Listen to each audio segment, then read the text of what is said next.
Good morning, everybody. Hey, we'll get started here in just a few minutes. If you're tuning into the YouTube live stream, we're glad to have you.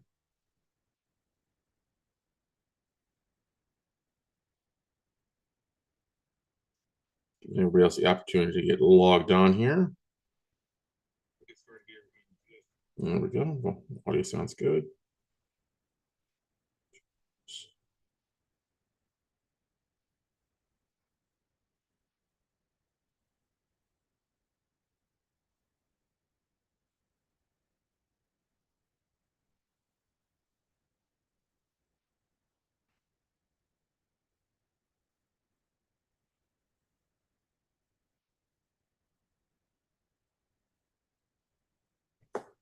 All right, everybody. Just give everybody a few minutes. We're letting it get rock and rolling. I hope your Saturday is going good.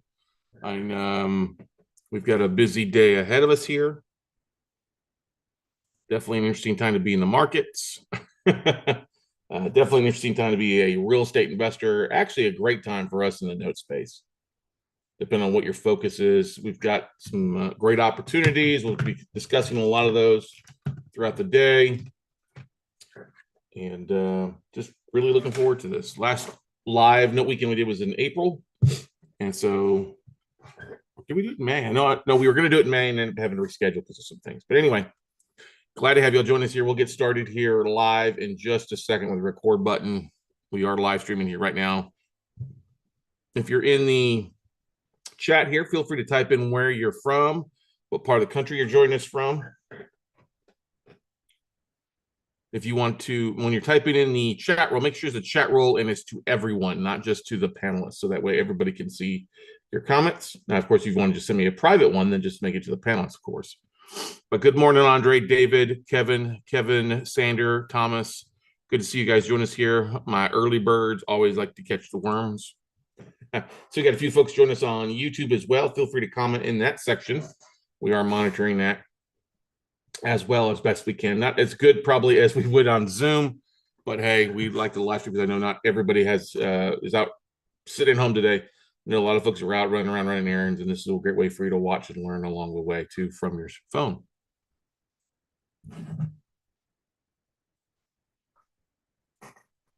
We'll get started just at a couple minutes past the hour. I got 10:01 here, so we'll get started in about another 2 minutes, everybody.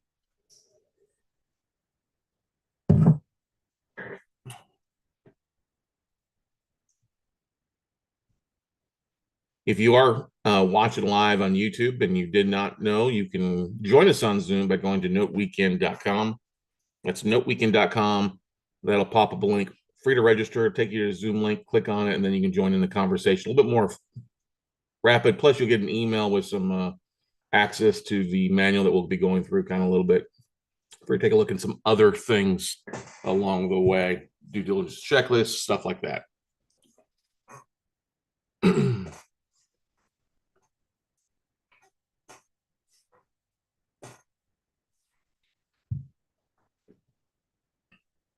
We will run pretty much straight through. We'll take a couple minute breaks here and there. We'll probably take about a 15-minute break about the halfway point so you guys can get up, go grab you a quick little nibble or refresh your coffee. We'll try to take bio breaks at every couple sessions for you. This will probably run us up till about 2 o'clock. Now, whatever questions you ask, it may run later, but we'll probably be done by around then, if not, 1:30, 2 o'clock, somewhere around then.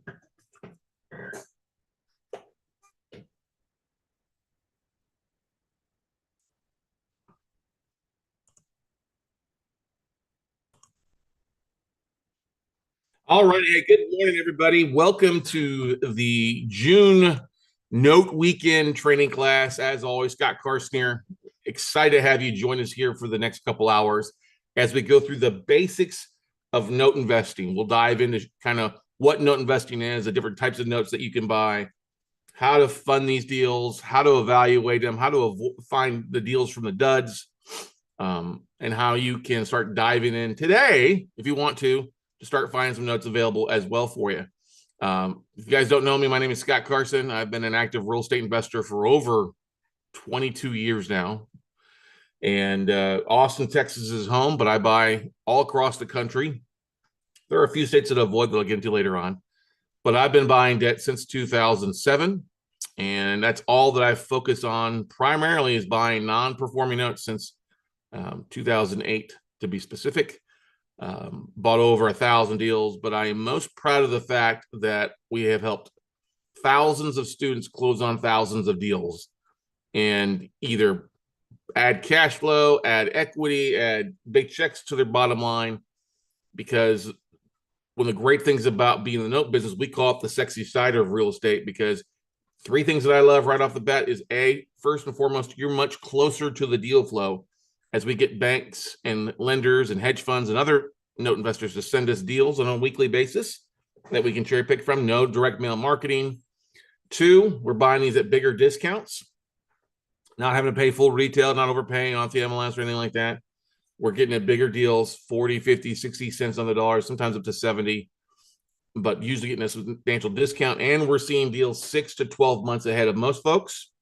And then finally, since you're buying at a bigger deal, you're getting more deal flow, you can be picky, and our ROIs are often through the roof. So if you're looking to make more money, avoid the competition, and do this from wherever you live, wherever you call home, and feel free to type in the chat roll. Let me know what part of the country you're living in. I know we got some folks in God's waiting room down in sunny Florida, Miami, Orlando this morning join us. We got people probably going to be joining us from all across the country. But we're honored to have you guys here join us for the next roughly 3 to 4 hours as we go through the basics of how to get started as a note investor. I bought my first note back in 2007. Now I've structured a lot of owner finance notes and done simultaneous closings. We will not be diving into how to create a note. We will not be diving into owner financing deals today. My niche over the last really 15, 20 years has been buying non-performing notes, distressed debt from banks on residential and commercial properties direct. And that's what we'll focus on is the niche. Look, I think owner financing can be a great strategy, especially if you're got a troubled asset. If you're upside down or have issues, that can be a great thing. I do not like buying a silly, I mean, buying owner finance notes is fine, but I don't like to target that niche because it takes so much work to find deal flow. Never been a fan of sending out thousands of postcards to get a very small return of just tire kickers. I like working with banks because they send me lists on a very regular basis that I can cherry pick from. I don't have to buy the full thing. Hey, Adam, good to see you from Wheeling, Illinois. Thomas, thank you from standing from Orlando. Good to have you here across the country. And like I said, if you're watching this live on YouTube, please comment in the section so we know where you're at and can see that you guys are on there and paying attention. But anyway, guys, a couple ground rules before we kind of dive into stuff. I want you guys to take away a lot of great nuggets. And one of the things we started teaching this course back in 2020, it's hard to believe we've been teaching this course at least once a quarter, sometimes monthly, since then for 4 years now. It's a great way to dip your toes in the water, see if note investing is the right fit for you, and help you take your businesses to the next level or your real estate investing to the next level, whatever it might be. Maybe you're going from 0 to something or going from 60 to 100. We're here to help you. And you're in the right spot. We're very proud of the fact that We Close Notes. My company is the #1 investor recommended when it comes to training for note investing, to buying non-performing notes from banks. We're also proud that we have the #1 YouTube channel at WeCloseNotes.tv. If you're not subscribed to that, go ahead and do that now, WeCloseNotes.tv. And of course, we have the #1 and longest running podcast for note investors, The Note Closer Show. 835, I think we'll be at, by the end of June, we'll be at over 870, 880 episodes with content. So we're really proud of that fact that we just keep cranking out content for you guys to take advantage of, you ladies, guys and gals up there. But anyway, there are some great things. I want to welcome you here to Note Weekend. Like I said, this is a fun class. I enjoy teaching this. It's kind of the basics. You're not going to learn everything in a 4-hour class. And I encourage you to ask questions. I really do want you to ask questions. I enjoy it. It makes teaching that much more fruitful and enjoyable when you do ask questions. But I do want you to stay on point. If I'm talking about contacting banks, don't ask me about structuring deals. If I'm talking about raising capital, don't ask me about foreclosures. Please keep your questions relevant and on point. We will take quite a few little breaks so you can ask those questions there. And if I don't cover something, I'll open up at the very end for stuff that if I didn't cover, I'm glad to dive into and go from there. There are no dumb questions. I just ask you to stay on point. If you keep, I've had somebody in there and ask me all these weird questions that weren't on point. I had to kind of silence them. Don't want to do that. So do that. Second thing, these sessions are all recorded. You will all get a copy of the replay to go back and watch this again and again and again.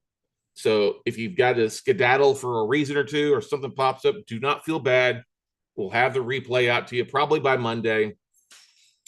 We'll actually restream this Sunday tomorrow across all our social media too. So if you can't make it today, you'll be able to catch this on YouTube, social media, LinkedIn, or whatever tomorrow, which is being Sunday. Respect your fellow investors. One of the best things that I think you have to realize is that you are not in this alone. I know that many of us come from real estate investing where we're the jack of all trades. We have to do everything. We have to buy the asset. We've got to rehab it. We've got to do the yard work. We've got to sell it. That is not how it works here. Plus, the fact is that you may be so used to buying your backyard. Well, guess what? You have to get beyond your backyard.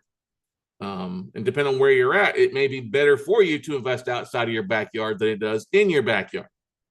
And one of the ways that you do that is by building a network of investors to help you with due diligence, help you do drive-bys, help you to look at your deals, maybe even help fund your deals. So respect your fellow investors. I don't care who wins the election. I mean, I actually do care who wins the election. I don't care who you vote for. I don't care if you're a guy or a gal or what you call yourself or who you sleep with or what color your skin or what you look like. Everybody is a buyer, a seller, or a funding source. And that's the way I look at it. All right. Respect your fellow investors. If you're rude or any type of comment or question, you get rude, I will boot you out. No questions asked. So treat your fellow investor like you want to be treated. Use the golden rule. I think we can all apply to that as being beneficial out there. And like I said, we encourage you to network with us and others that are on this. So at this time, if you want to go over and pull your LinkedIn profile, the link for your LinkedIn, share that in the comment section. Okay. Hey, how do you do that? You go to LinkedIn, hit your profile, hit home, and go up and copy the link, copy the URL for it, and post it in the chat roll and let people connect with you. If we've got some time at the end, we'll even open up for some public networking, bring you on camera, let you share what your focus is, what your notes are. I'd love for you guys to share in the chat roll what's 1, 2, or 3 things that you're looking to learn today. When it comes to note investing, what are things that you're unsure of or things that you're scared of? I'll tell you this, you don't need to have 5, 10, $15 million to buy notes. We've got plenty of people that have bought notes for 10, 15, 20 grand. It may not be the biggest, like, hey, I'm going to retire on it, but it can be a good return for your IRA, your self-directed IRA account, whatever it might be, your Coverdale account if you got kids. I know, Sandra, you're looking to put some money to work through, I think, your self-directed IRA, your wife's IRA. Great way to get started by buying some notes. I mean, I've bought notes anywhere from $7 up to over $1 million. All right. So keep that in mind. We'll talk about how to get started. That's why we're here. Great. Thank you for asking that, Adam. But like I said, encourage you to network with us. Connect with me on LinkedIn. Connect with me on the socials. And then I'll also feel free to book a call with me, ladies and gentlemen. You can always jump on and go to talkwithscottcarson.com. That's talkwithscottcarson.com. We're here to help you. I'd love to talk with each and every one of you this week. I'm home this week, Monday through Friday. You can book a call my time on my schedule, and we can visit and help you get rock and rolling. If you're looking to get started beyond this class, we'll share with you the best ways. Love to find out what your goals and dreams and long-term stuff are. So we also have a Facebook group. You know, Facebook groups kind of can be more active sometimes now and then. I think there's about 1,000 people in there. Note Nation, it is a good group for networking. If you need something, finding other note investors, note buyers, and feel free to go ahead and join that group. It doesn't cost anything, no membership costs or stuff like that, but encourage you to network and others that are in that group. All right. There are other resources. Let's talk about some free resources for you guys to take advantage of. Our Facebook group, like I said, about 1,000 members. Our Note Night in America webinars. We've been doing a Note Night in America webinar for over 13 years now. Maybe it's closer to 14 years now that I think about it. We've been kind of hit and miss this year. I'm not gonna lie. We've had some live ones and then pre-recorded ones. We do have a live one upcoming, I think this next week or the following week. But if you go to notenightinamerica.com and register once, guess what? You'll be registered for all of them. You can join in or catch the replays. on the following day there for you as well. Our YouTube channel, we talked about this, going to weclosenotes.tv. You can subscribe to the channel. Like I said, we have the #1 YouTube channel for note investing out there, far and above and beyond anybody else out there that's in the investment space. And like I said, there's my link to book a call with me at talkwithscottcarson.com. The next steps, once you get through this class, like I said, this is a great kind of dip your toe in the water, get the ball rolling. Then you probably may want to think about taking our 3-day workshop that we host once a quarter. Our next virtual note buying workshop, or note buying for dummies, is in June, in 2 weeks. So something to keep in mind for you guys there. If you want to take this next level, you can get signed up and start learning more about the in-depth of it. We do have a monthly membership for $97 a month. That's probably the best bang for the buck in the note industry. We'll talk more about that later on. We will be hosting a note camp, a mid-year, doing it in August this year. Once we get through the June class, we'll start the marketing for that, and we're excited to bring that back. We didn't do one last year, but we will be doing it again this year. And then, of course, we do have one-on-one coaching if that's something that you want to dive into. But this is a great way to see if we're a fit, see if you like how I teach. If you like me, great. If you don't, hey, no biggie, no harm, no foul. We still part as friends, and you'll learn something to help you on your investing career. What I'd like for you to do right now, ladies and gentlemen, is type in the chat roll. Tell us about your experience. Hey, I've been a real estate investor for 20 years focused on rentals, or I'm brand new to investing, or I've been a private money lender and I'm looking to buy more for my portfolio. Or I'm brand new, or I've been a wholesaler, whatever it might be. Tell us a little bit about yourself in the chat room so I have a bit of an idea on your experience. Let's see, we've got some new folks that have joined us this morning. Hey, Barbara, good to see you. Hey, EW. Hey, Forrest, how's it going, buddy? Hey, Karen. Kevin, Parnell, good to see you. Oh, great. We got some new folks joining us this morning. Andre, I don't know if I mentioned you, but type that in the chat room. Howdy, howdy, howdy. But let us know what your experience is. Like Forrest, you're a realtor. Hey, you might want to put in there, I'm a realtor in Central Texas. I know that you've structured some note deals for some of your clients selling some acreage, which is great.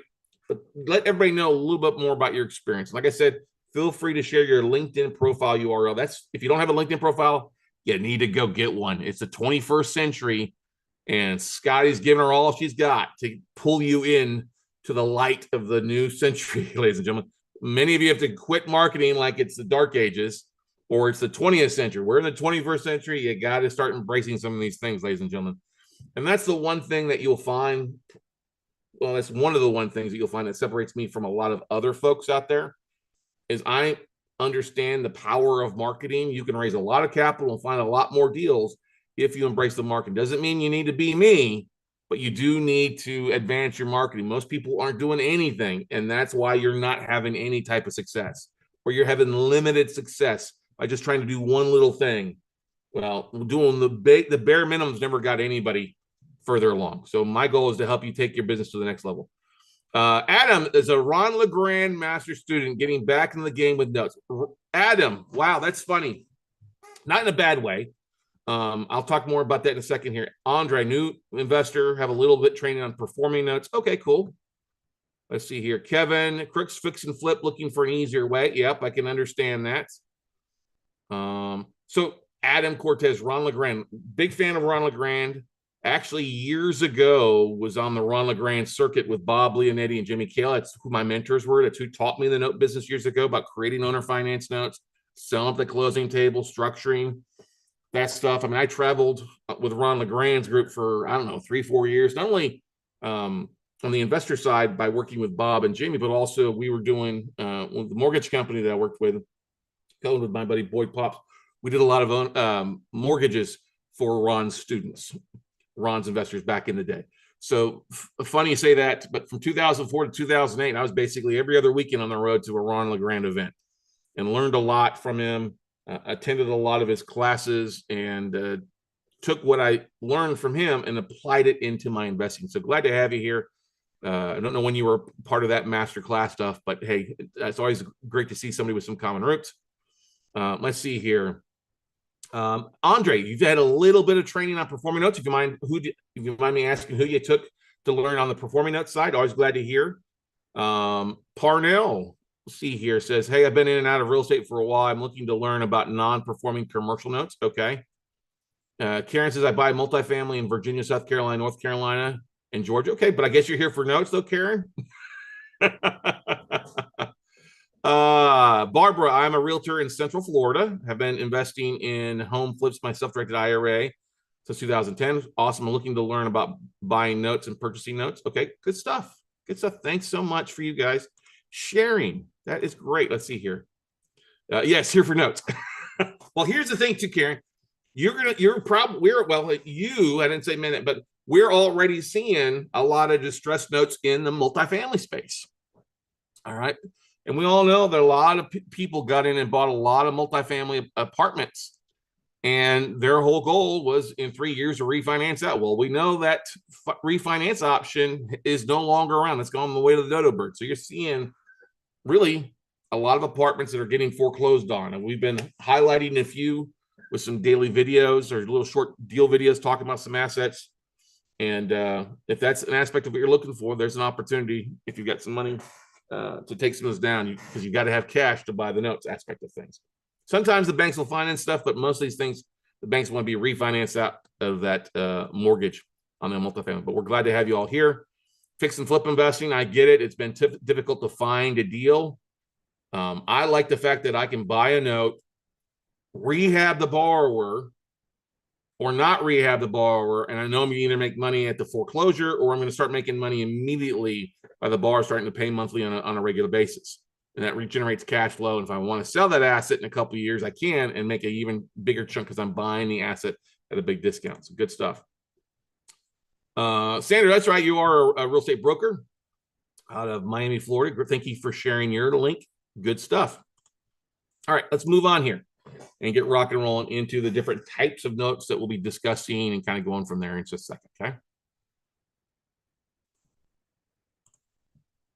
One thing that everybody, just to let you know, is that at the end of each session, we'll stop the recording and restart it up. That way it's easier for you guys. If you're watching this on a replay, you ain't got to start at one session and watch all 4 hours. You can basically, I got through session 5, and then you go straight to session 5 or 6. So it makes it easier for you to go back and watch the replay versus having to try to figure out where everything is in a 4-hour video. Okay. So very, very big on that. And of course, if you want to, you can always go watch the long replay. Don't have a problem with that either as well. But we like to kind of allow for it to be bite-sized chunks for you is always the better way to go. All right. All right.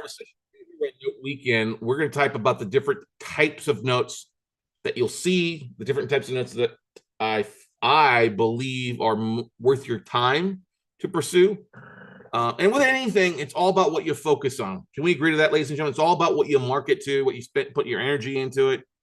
I mean, if you're big in a multifamily and that's all you're doing is multifamily stuff, it's going to be harder to find your notes. You got to spend some time on your business or other things to make things. Now, I don't want you to be a jack of all trades and a master of none. That's the one thing I dislike about real estate clubs, is they often focus on all these different types of deals, but there's no action to go out and do it.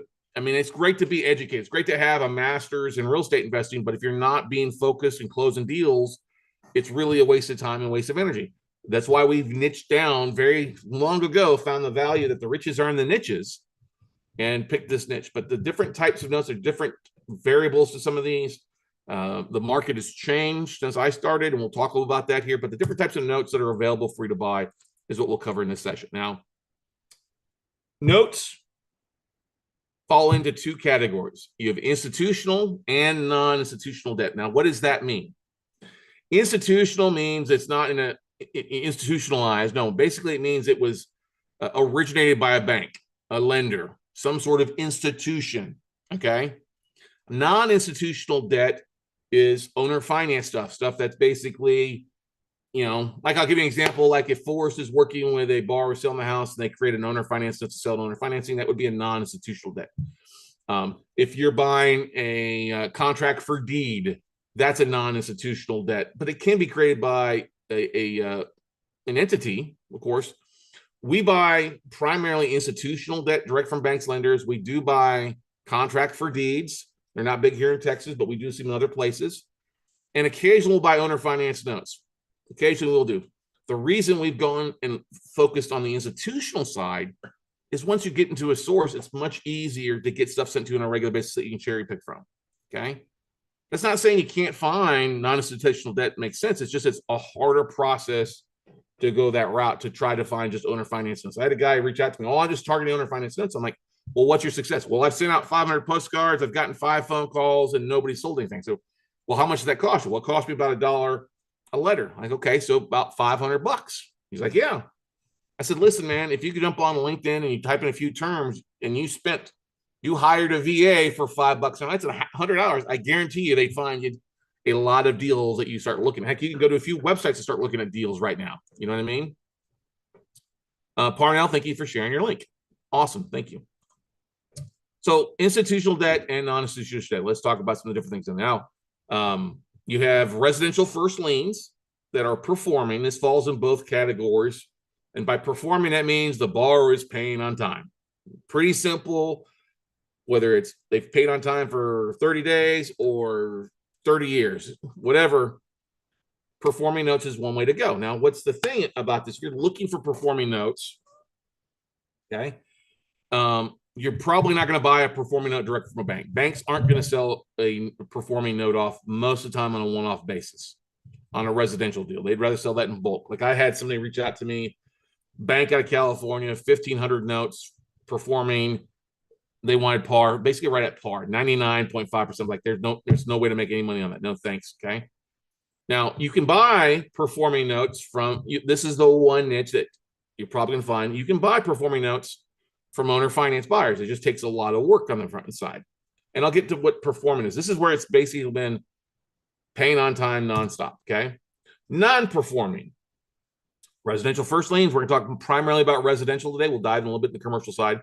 But non-performing, this is what you can buy from owner finance, institutional, pretty easy to find non-performing notes if you know where to look.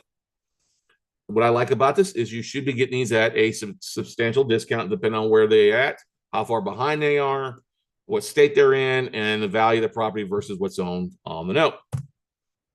You can also buy junior liens, second liens, both performing and non-performing.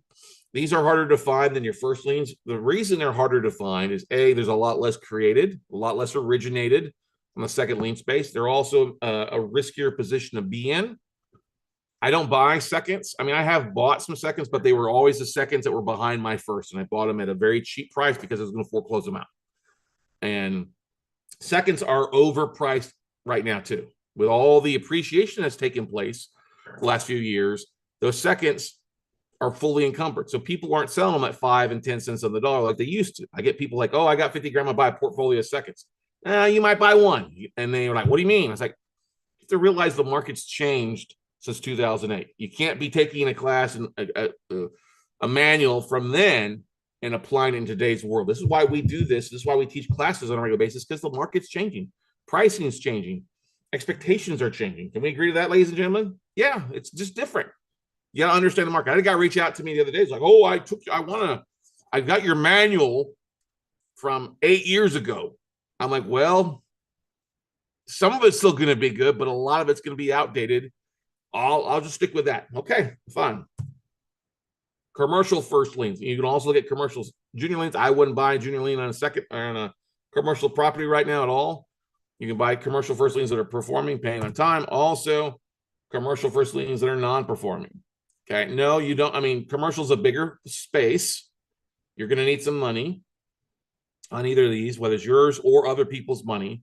But there's also a lot of non-performing commercial liens out there.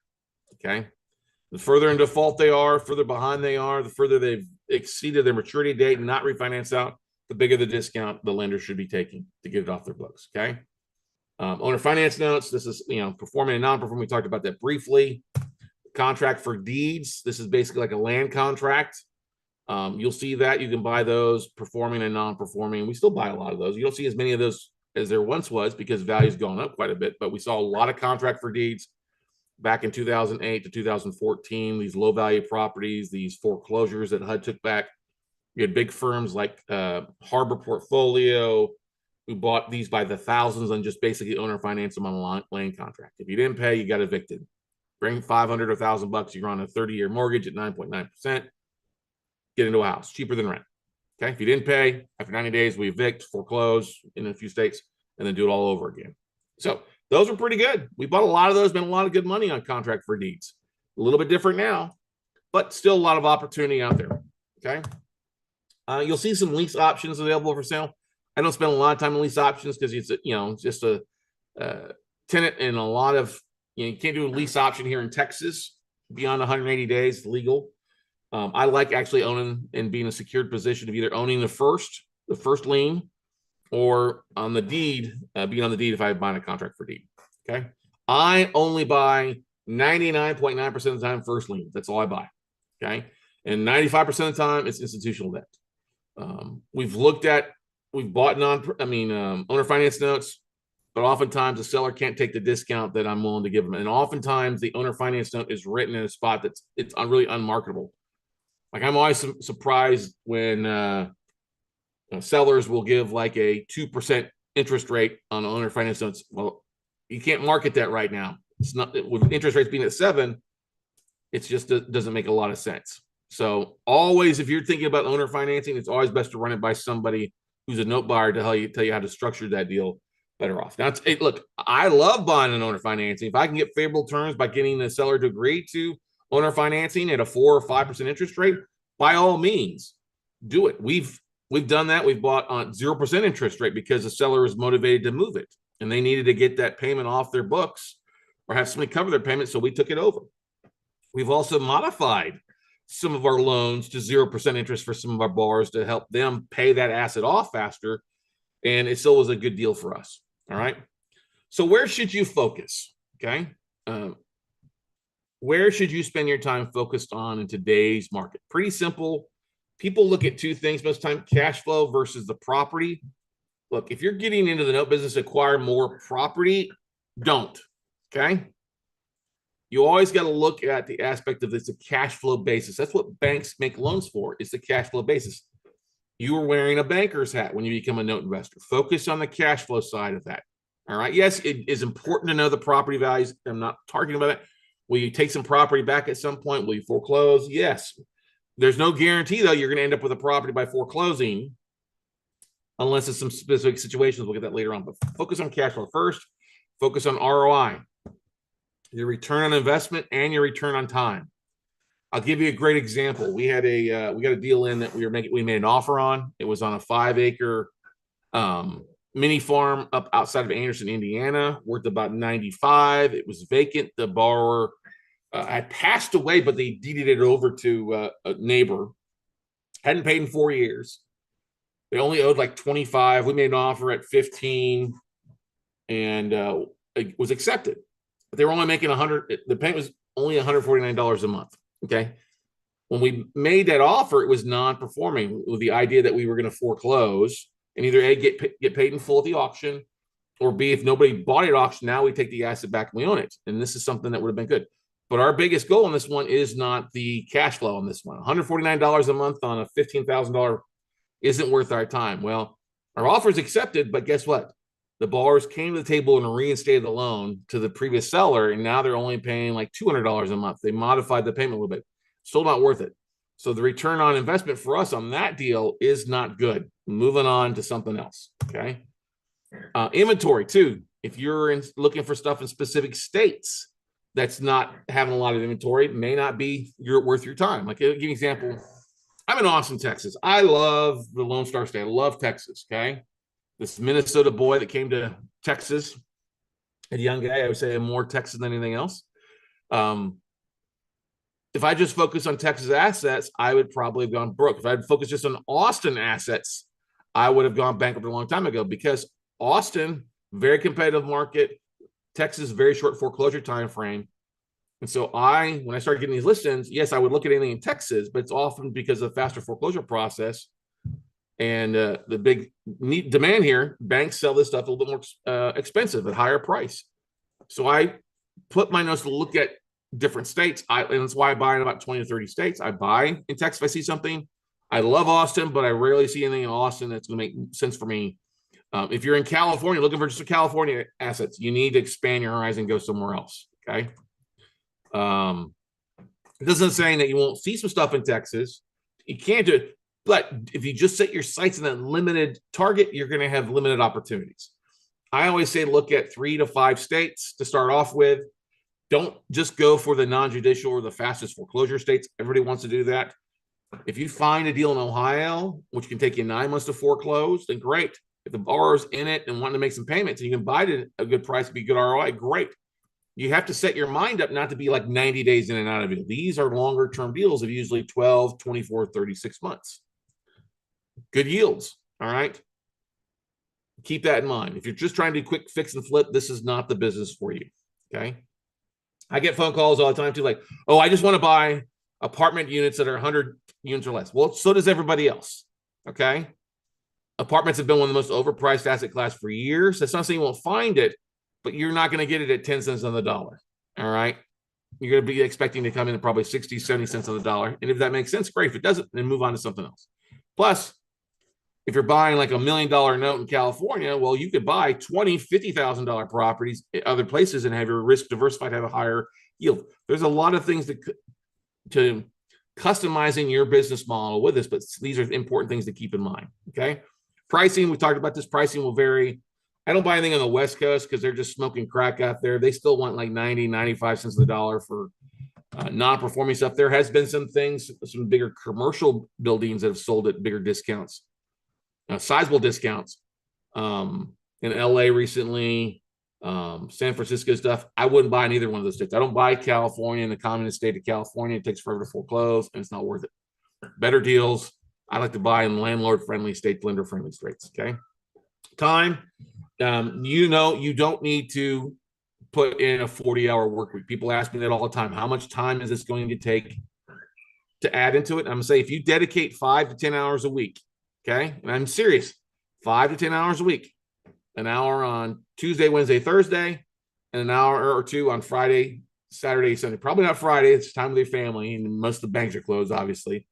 But a couple hours on the weekend, a couple hours during the week, you can get started by making offers, starting your marketing. The two things go hand in hand. You don't wait to market for deals and you get all your ducks in a row. That's a waste of time. But start your business, start doing things on a regular basis. We'll show you that a little bit further. Okay. And one of the most valuable things you can do is to go watch this video. Oh, hang on here. Let me do this. Hang on one second. I'm going to go here and share this link in the chat roll. It's one of the favorite videos that people like to watch. It's basically how to make 100K in 12 months. This might be the older link to one of the previous ones, but hey, it's still a good video. And let me go over here, type this in the chat roll for you.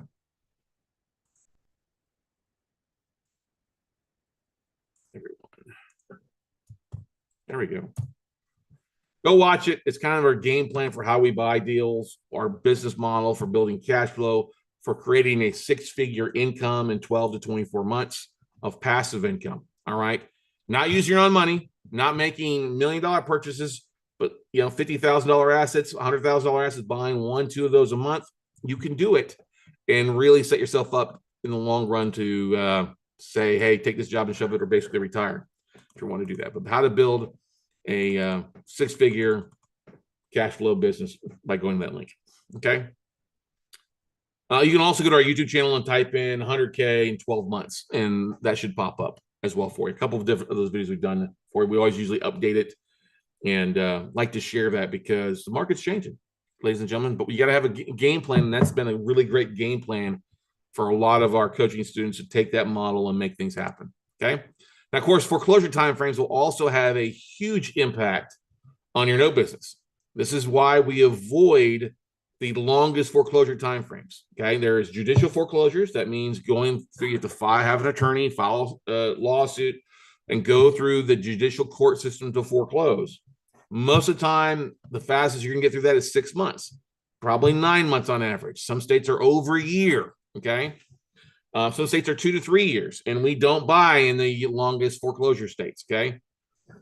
It's going to basically cost you at least usually $3,500 to foreclose, if not up to 10. In Florida, it's about a 12 to 18 month process, depending on what's going on with that borrower.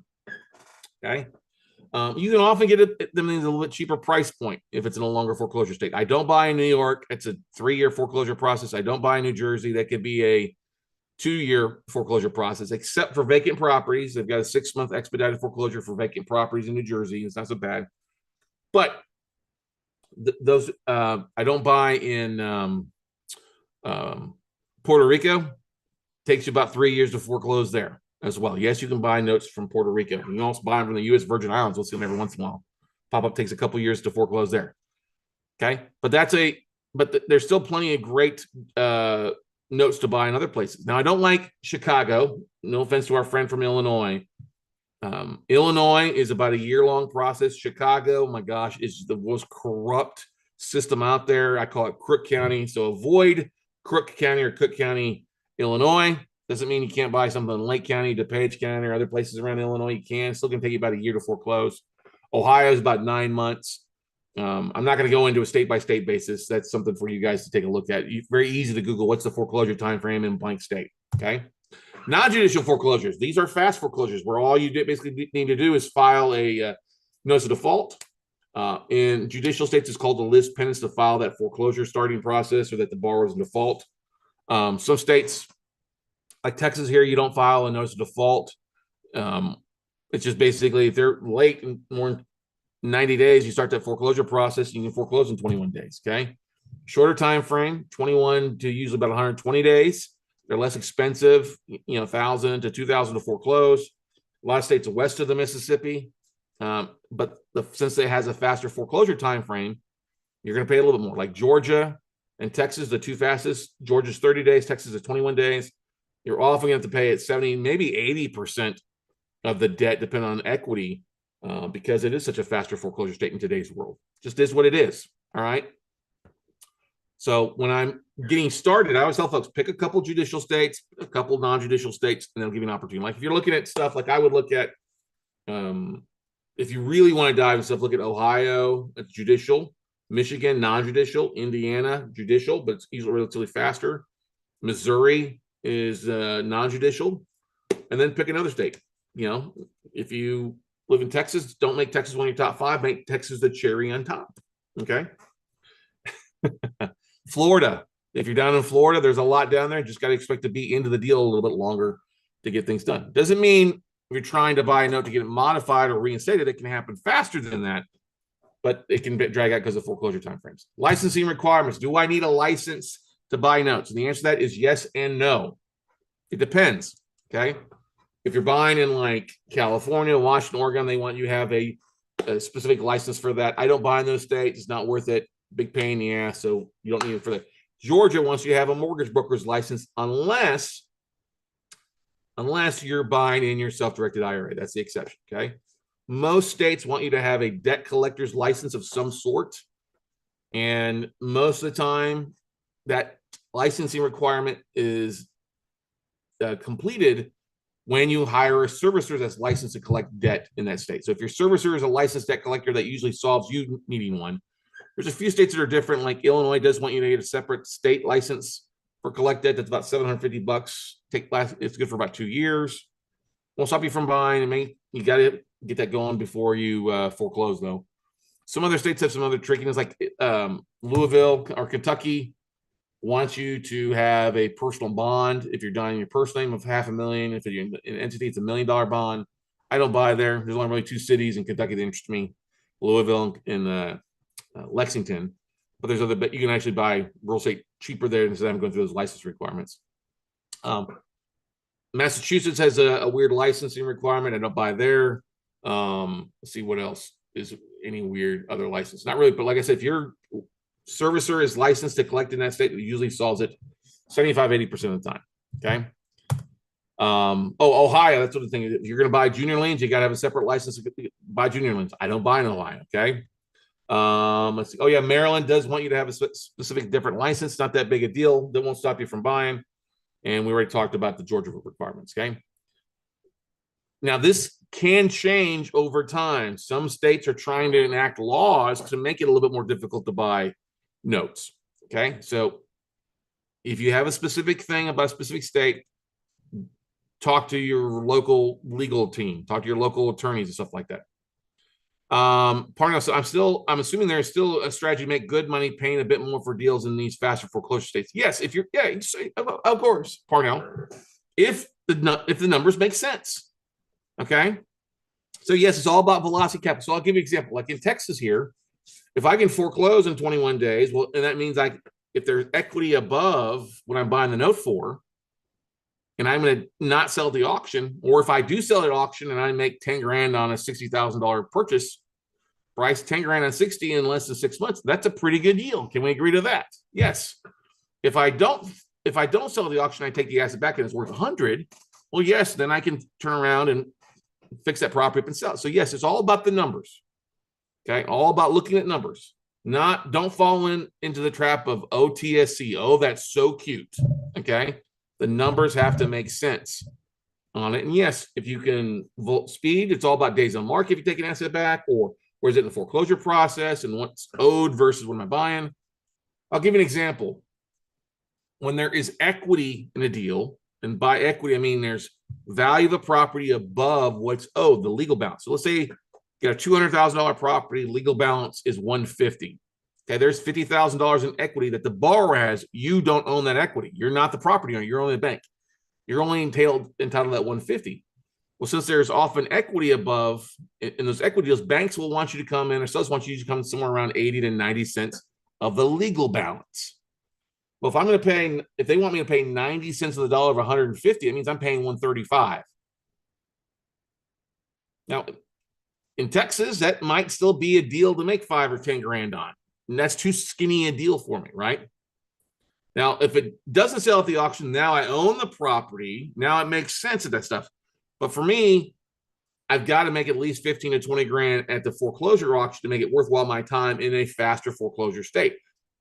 I wouldn't do that in Florida to only make 15 to 20 grand because it's a longer foreclosure process. I'm going to have some money costs along the way. All right. Is that starting to make sense for you a little bit there? Plus, if it's occupied, I want to make sure if they start paying their monthly payment time, the yield is going to make sense for me either way. If I'm using my own money, I'm going to make at least 10 to 12% on the reinstatement or the payments. Or if I'm using other people's money, I'm going to need to make 16 to 18% if I'm paying somebody 8 so that I get 8. So absolutely makes sense for it. Good. So it all depends on individuals on the deal. Okay. For the one in Indiana, yes, I was paying roughly, I was only going to be a $9,000 profit. Buy to 15, they owe 24, foreclosed. They were basically within 90 days of the foreclosure auction. I was going to be using my own money out of my IRA. I didn't mind letting that ride to make 5 grand on a $15,000 or 9 grand on a $15,000 investment. That's a pretty good deal for my IRA. It doesn't make sense for me to tie that money up in a performing note though at $200 a month. After my servicing costs, I'm going to yield 165. There's better things to do with that IRA. Okay. You're going to have a loan servicing company doing a lot of the collections, sending out the statements to you. That's one of the most important things. The servicing company adds value. It's also a great way for you to see that they're collecting on your behalf or collecting on the seller's behalf. One of the biggest mistakes I see in owner finance sellers is that they don't have a third-party servicing company collecting. So it can cost you $15 to $25 a month to have a third-party collect. Make sure everything's documented. It's much better than getting canceled checks and hoping that the seller, Billy Bob, keeps track of everything. Okay. It's one of the reasons I don't buy a lot of owner finance notes. It's the paperwork isn't Dodd-Frank compliant. Servicing companies will make sure it's Dodd-Frank compliant. They're going to make sure it's on track. You can be able to download it, look at everything in one spot, which makes it so much easier to buy or sell a note. Okay. Also, talk with your servicing company. We use a couple of different servicing companies, they're not all licensed in all 50 states. They don't need to be if they're not collecting anything.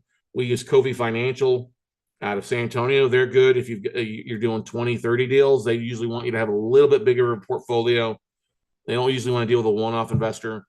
Allied Servicing out of Washington State is probably your best bet for a one-off getting started, that or Madison Management. I would not go with FCI Exchange. FCI Exchange is horrible with small investors.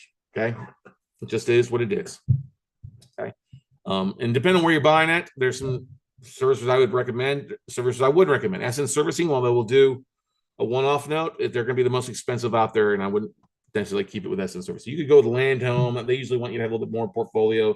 loan servicing center. There's a bunch of servicing companies out there, 200 plus servicing companies to choose from. And there's usually just a few that I would recommend as you're starting off. Okay. Now, what's available in today's market? Not reperforming notes. This is something we didn't talk about. This is a reperforming note, is a non-performing note that the investor has gotten the borrower back on track. Okay. This is a valuable niche. Okay. We'll buy and reperforming all day because here, I'll give you an example. A borrower hasn't paid in 6 months. The note buyer buys that note, say at 50 cents on the dollar. Okay. They reached out to the borrower, said, listen, do you want to stay or you don't want to go? The borrower's like, I want to stay, but I can't bring up the full 6 months of payments. So, well, we'll work with you.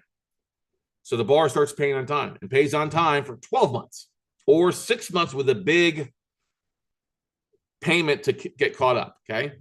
That's considered a reperforming out. Now that seller, if I'm that investor and I bought it at 50 and I got them back on track for at least 6 months with a big chunk, or they stayed on time for 12 months through a third-party servicer, I could turn around and sell that note at 80, 85, 90 cents on the dollar to Wall Street, sell it at 80, 85 to other investors. It's technically a performing note with a third-party servicer. That could be an 8 to 12% or more return to the new note buyer. Now, I bought it at 50. If I'm selling at 85 and I got a year cash flow, I'm sitting there making 40% roughly. That's a pretty good ROI. So you can buy reperforming notes from investors. There's a few places to go. You can target note investors on LinkedIn, other places too. Yeah, because what happens is a lot of times note investors will buy non-performing, they'll get reperforming like the cash flow, but they may need to sell some stuff off to go buy new stuff. That's what often happens. We'll hold a non-performing note for 2 to 3 years, get it reperforming for that cash flow, and after a period of time, we'll cash out our investors by selling the note off or refinancing it. Okay, non-performing notes, we know that you're seeing an increase in this. Yes, default rates on first liens are basically at 2 to 3%, but there's still a lot being created. There's still a lot out there for you to take a look at, not only on the residential, but also in the commercial side. Definitely small balance commercials struggling direct from banks. You will see some contract for deeds available. Definitely non-performing commercial notes. Really, the sub 5 million is where you guys are probably going to play the most in. And that's okay. There's more of that than the big stuff. A lot of the small regional banks have a lot of the small balance commercial that they need off their books. Okay. Definitely an opportunity for you. Old notes on platforms. You'll see stuff like on PaperStack or a few others out there that have been dragging around. Yeah, you can bid on that stuff or you can look at stuff. I choose not to buy that crap. I'd rather look at stuff that's fresh and go out and target sellers that I can get stuff sent to me that's fresh. So fresh and so clean. New deal flow versus the old picked over shit. You can agree to that, right? And you can also look at newly originated owner finance notes. Some people will sell these. You got to make sure, with interest rates being where they're at, if it's somebody's got a low interest rate, below 8%, you're going to take a discount. Now, you can also do partials. I'm not going to spend any time on partials.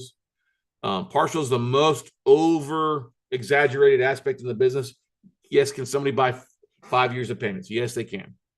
It doesn't happen that often. But you're not going to buy a partial payment from an institutional loan. Okay, let's put it that way. You're going to only buy partial payments from an owner finance note for the most part. Okay, still going to make some money on that, but I'd rather deal in where I get the biggest honey holes, which are non-performing from banks and institutions. Okay, you have to have in this business, ladies and gentlemen, if you're coming from the fix and flip mindset, you got to take that hat off and put on your banker's cap.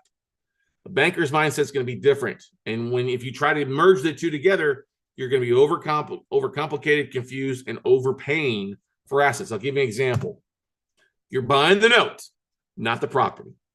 You are buying the note, not the property. You're only entitled to technically what the note is until you go to foreclosure. If it doesn't sell, then you get the property back, or you get the borrower to deed the property over to you. Okay. Quit chasing equity. You know, we as real estate investors coming from the fix and flip, oh, we can buy this at a discount. There's all this equity. I'm going to have this equity when I buy the property. Yeah, that's when you buy the property. You don't, the equity technically belongs to the borrower unless they give up that up. Okay. You want to streamline your product's focus. You want to pick, you know, like I'll give you an example. I like looking at 3-bedroom, 2 baths for the most part, you know, around 1,500 square foot, built after, 1980. I don't get into the weird equestrian farms. Yes, did I look at a 5-acre small farm in Anderson, Indiana? Yes, because I could get it at a price. And I'm looking for land for myself. Okay. That's the thing that I'm looking at. That's for me. That's different. But my basic stuff that I'm doing, I can look at all day long, like a 3-bedroom, 2-bath. I'll look at 2-2 condos. I'll look at 2-2s as well. Stuff that makes sense, usually in that $100,000 to $500,000 range for the most part. Okay. That's where I want my investments to be. I avoid the shiny objects, the squirrel syndromes. When you start looking at weird stuff outside of your buy box, it's going to take away your focus and you're going to waste time. That doesn't make any sense for you. Okay. So if it's a unique property, I get somebody calling me, oh, I got this unique property. I'm like, I'm not interested. Okay. Just not interested. Yeah, Forest, you still haven't sold the 26 acres east of the Austin MSA yet? Aren't they behind on their taxes still?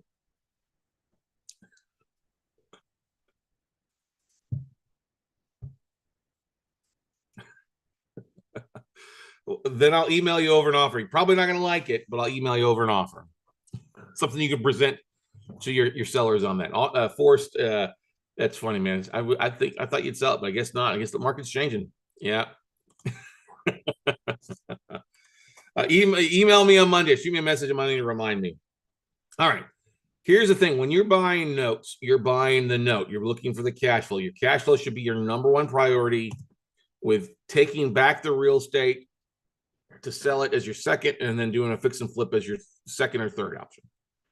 Okay. I like to buy clean assets. I don't necessarily want to buy assets that have to put a lot of work into it. It just doesn't make sense. I'll give you an example. Right now, I'm evaluating 8 assets down in Florida: West Palm Beach, Miami, Fort Lauderdale, Cape Coral area. Okay. These are vacant assets. Okay. They're reverse mortgages. The borrowers are deceased. Yes, we see reverse mortgages. It's not a cash flow play because I'm not going to get the borrower to come back and start paying from beyond the grave, right? But I'm looking to buy these cheap enough, and they want to be in good enough condition. They're going to buy them cheaper by buying the note, finish the foreclosure, and either selling the auction or doing light upkeep to these. Okay. This makes sense because I'm getting these at a bigger discount because the bank's got a lot of these in the inventory they want to move off their books.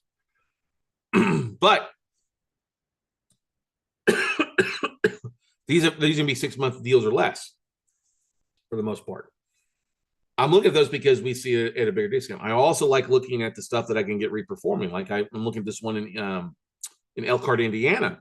It's occupied. Borrower hadn't paid in a year. If I can buy it, my goal is to get them to reinstate, start paying on time. If they don't reinstate, then I'm going to foreclose, and it's still going to be a good deal. But the yield on that deal, as a cash flow basis, is going to be good. And I want to build more of those. I want to have something that's bringing in $250 a month in cash flow or greater to me. That's my cut after paying my investors. I prefer 375 or more, but that's what I want. Buying these small balance notes or buying notes that are going to return me a good cash flow, good yield to me, that I don't have any of my own money in the business in that aspect. Okay. And then I'll do occasional fix and flip, occasional take the asset back, foreclose, sell it. If I sell it at auction, guess what? I'm sitting pretty on those Florida ones. Okay. I'll make 50 grand each or more if I sell it to foreclosure auction. Now, if I do take it back, I'll make even more money, but I can't lose on that aspect of things. Okay. Does that make sense before we move on to session number 3? Any questions you want to talk about before we move on?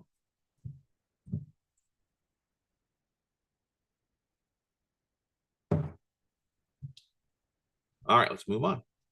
I know I covered a lot there.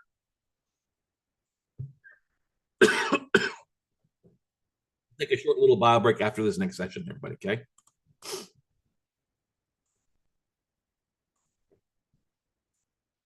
All right, the next session we're going to talk about is how to find note sellers. The number one video on my YouTube channel this month was how to find note sellers. So we'll talk a little bit more about that. Is that there are a lot of sellers out there. It's actually easier to find them than you would expect. Okay. Places to find note sellers, or people have notes for sale. You can actually go to banks. You need to talk to the right person. We'll get more on that later on.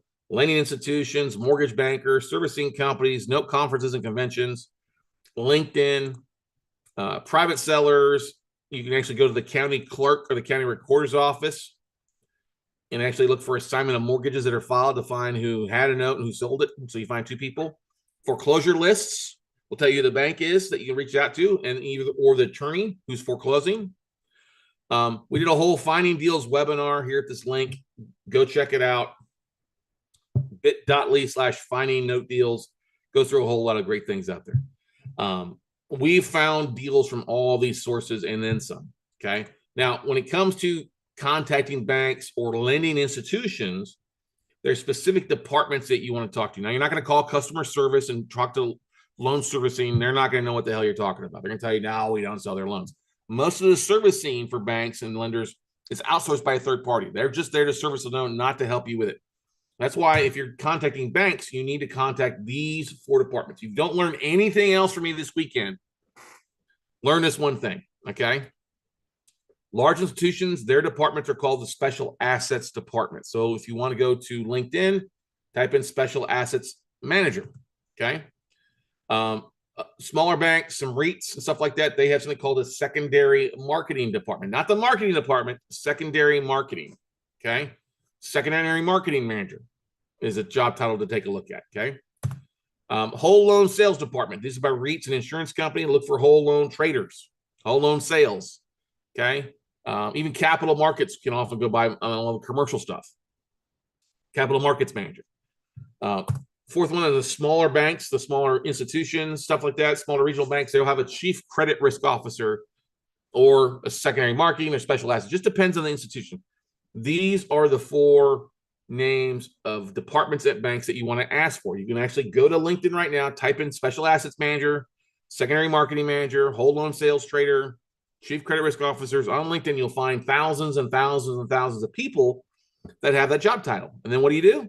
We send them a message. Hey, are you the right person that handles the note sales for ABC Bank or GMC, whatever it might be? I love to talk about if you've got anything on your books that you're looking to get rid of. Very simple. Other websites, you can go to laneguide.com. Not Landguide, laneguide.com. That's been around for years. Costs about $165 a year, maybe 180 now. I don't know.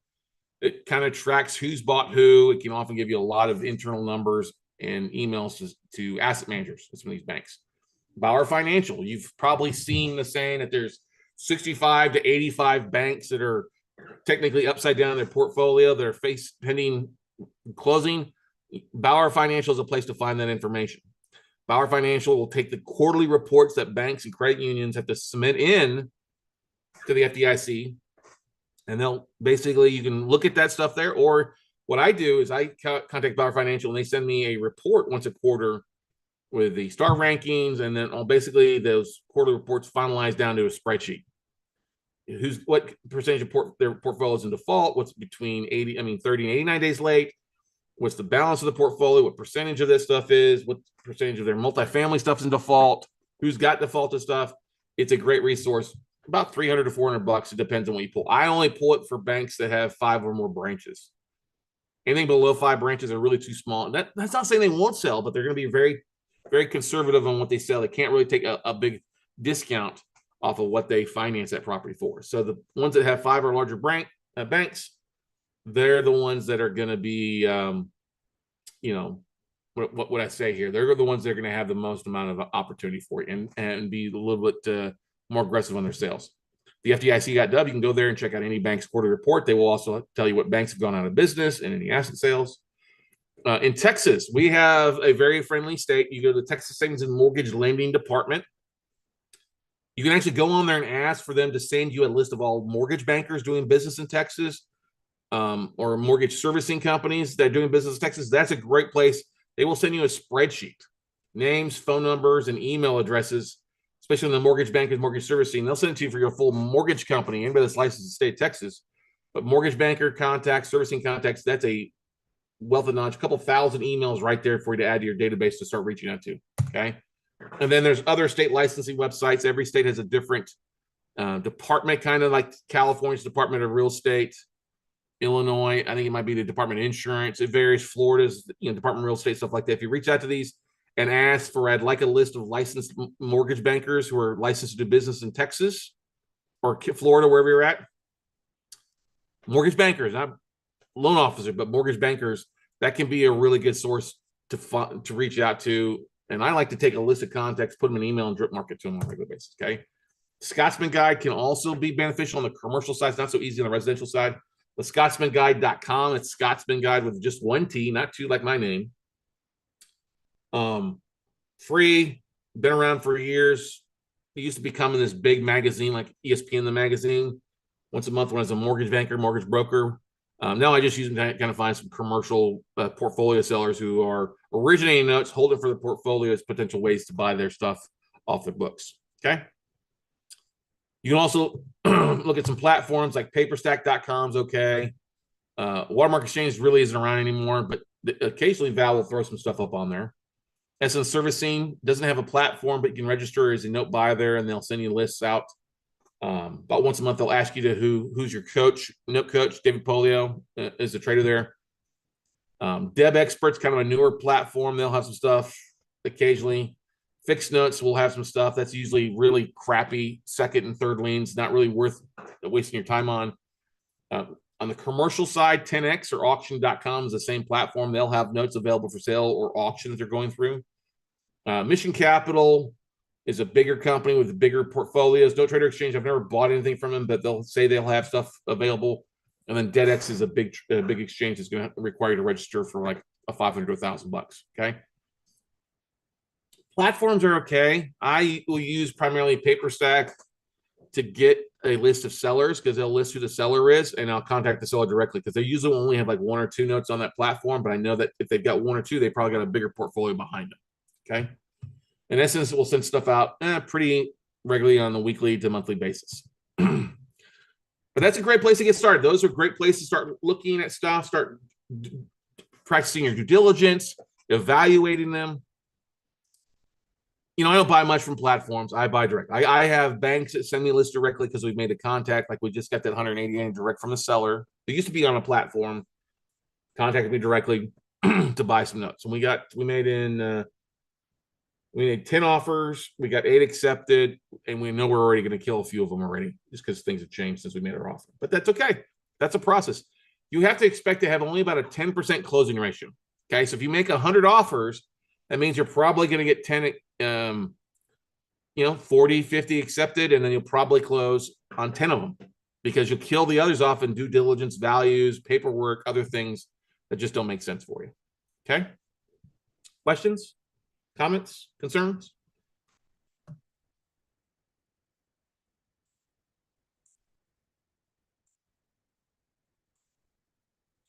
Let's take a quick little bio break. Let's take a quick 3.5, 4 minute, come back at 10 minutes past the hour, everybody. Get your fresh cup of coffee, run in the little boy's room, the little girl's room, and we'll be right back. Okay.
if you are watching on YouTube, feel free to comment in the section. We are monitoring that section, but make sure your questions are on point and on target with where we're at. All right.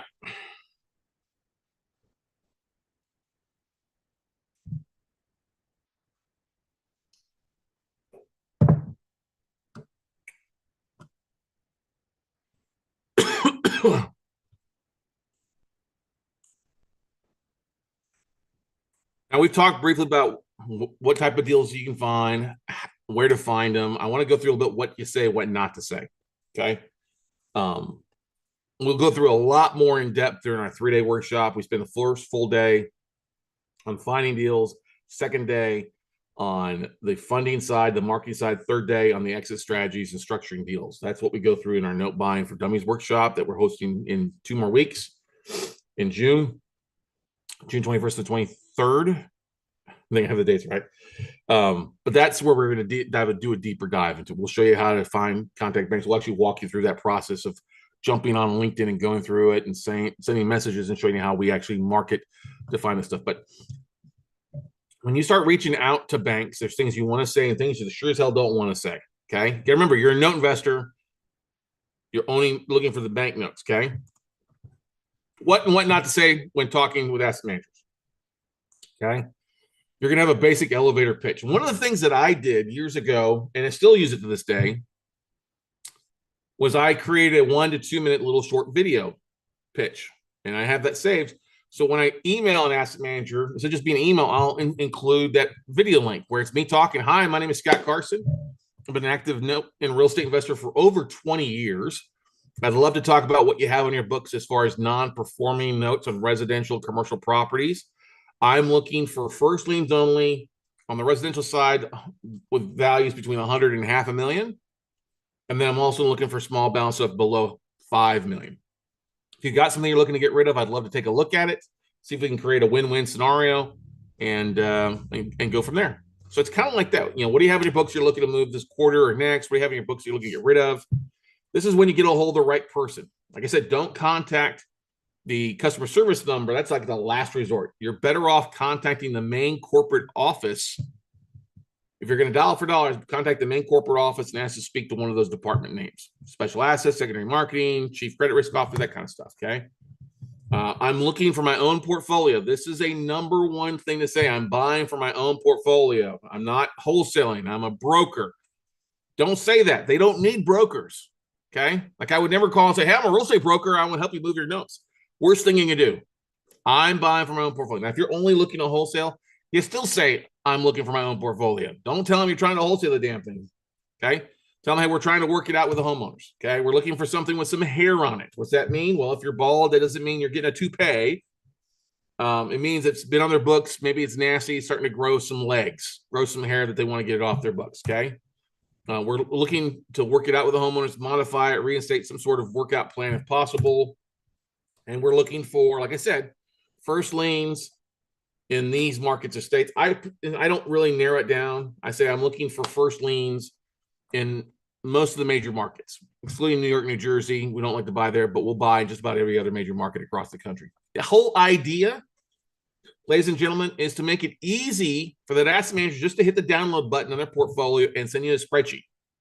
Download to Excel, send you an Excel spreadsheet so you can start taking a look at it. Now, they're probably going to make you sign a non-disclosure agreement. Okay, and send it. Now, here's the thing. If you start marketing and you start getting people that say, hey, I've got notes available for sale, and come to you and say, hey, I need you to sign an NDA, that's normal. Non-disclosure agreement's normal. But they want you to sign an LOI, a letter of intent. You don't even know what the hell they have. Or if they want you to provide a proof of funds, you haven't even looked at what they have. When you hear that, it screams at me joker broker. Okay. Also, if they send you a spreadsheet and it's sanitized, and what sanitized means is they've removed the borrower's names or the addresses. They just give you city states. They don't give you the actual street address. That's a waste of time. I can't deal with sanitized lists. Just doesn't make sense. Okay. You can't bid off of a zip code. Okay. So don't waste your time. When they send you a sanitized, like, listen, I can't bid off of this. I'm not going to waste my time on this. Send me the actual list. If you get, and the great thing when you get an Excel spreadsheet, you can often go into the info or the details of who created that spreadsheet and see if it's a freshly Create a spreadsheet or who the actual create a spreadsheet with it matches up with who the person is. Okay. These are things you do not want to say. Hey, I have 20 million a month to buy. No, you don't. If you did, that you would be on the phone talking. Okay. Don't say that.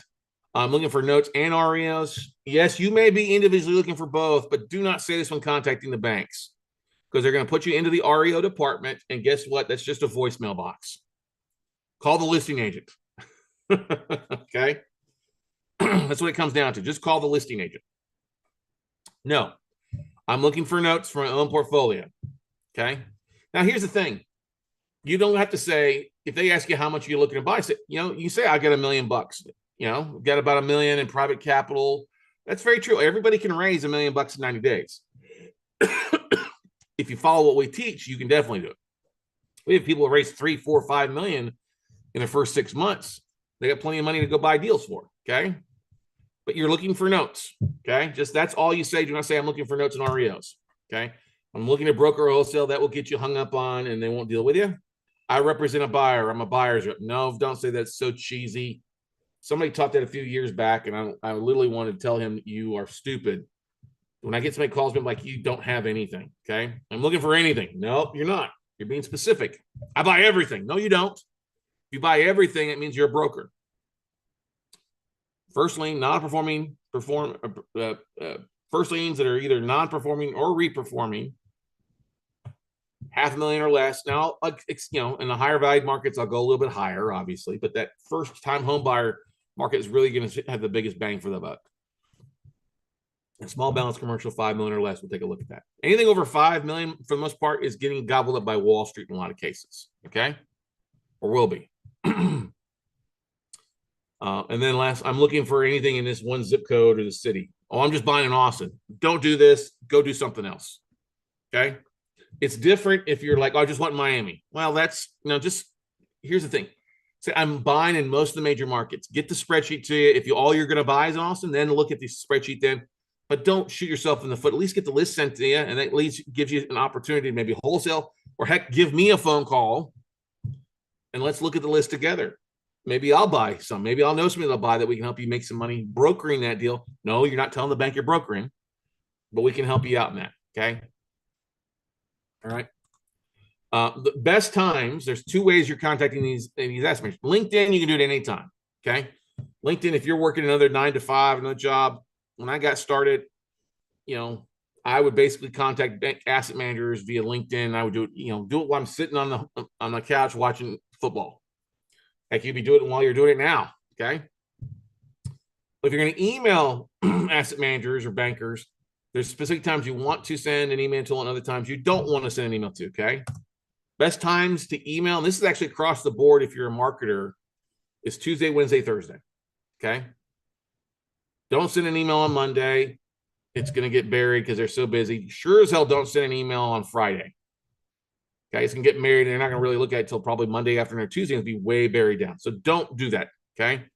I'll rarely send an email out on Friday afternoon. I'll do it to my warm market, like my investors database, no invest stuff, but I got to get it out before 3 o'clock. Okay. You want your email to go out preferably between 10 and 3 their time. Okay. Wednesdays at Wednesdays at 1 o'clock seem to be the best time if you're sending email out. The reason I like to send Tuesday is I'll follow up with a email on Thursday. Okay. And I'll talk about that in just a second.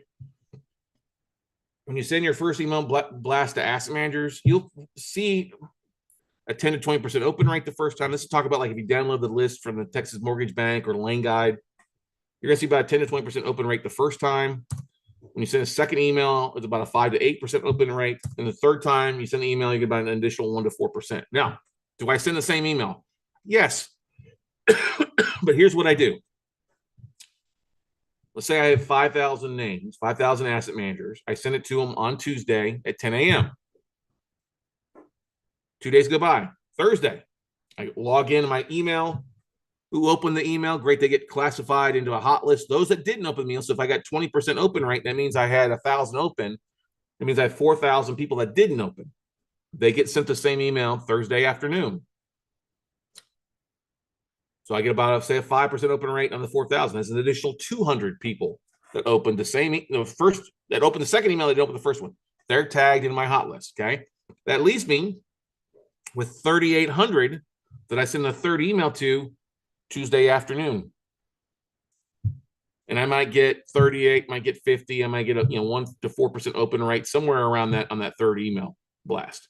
But guess what? Between those, what do I have? I have about a 30% open rate, 25 to 30% of my list that I can target who have opened my emails. That's a good starting point. The rest, everybody basically goes back in to my email. Hey, what do you have this month that you're looking to get rid of? Okay. But the ones that open, I'll follow up with a separate email. Hey, saw that you opened my email. Just wanted to touch base with you. You have anything that can we, can I jump on a call with you? See what you might have. Are you the right person? If you're not the right person, who do I need to talk to? That's the aspect of it. So it's somebody doesn't open any of my emails, they're still going to get my emails. I've got people that I've emailed for, I don't know, 15 years now, every month. And what happens is you'll get out of office emails too, where they're out of the office, and all of a sudden, hey, if you need to reach somebody, contact this person, this person. That's one of the most valuable things that you can look at. Your out of office thing, because they'll often tell you somebody to reach out to and add that person, or pick up the phone and call that person then. Also, bounced emails, emails that don't go through. Excuse me. They bounce because they've left the company, but they'll often say, hey, here's somebody new. But that's when you would pick up the phone and call the special assets department and say, hey, I used to deal with Forrest. I got an email saying that Forrest is no longer there. Who took Forrest's place? I'd love to talk with him or her. Okay. There's a little bit of marketing to this. Great thing is, sorry, everybody, is that you can set up your email blast to go out at these times while at night. If you're you can write them at night, so pre-schedule will go out if you're using like MailChimp or Keep or something like that. Okay. This is one of the most valuable things that you can do as a real estate investor is email your database, whether it's asset managers or your warm market list. I don't even want to ask the question, was the last time you sent an email blast out to your database, but I will. When was the last time? How many of you on here email monthly at least, or weekly?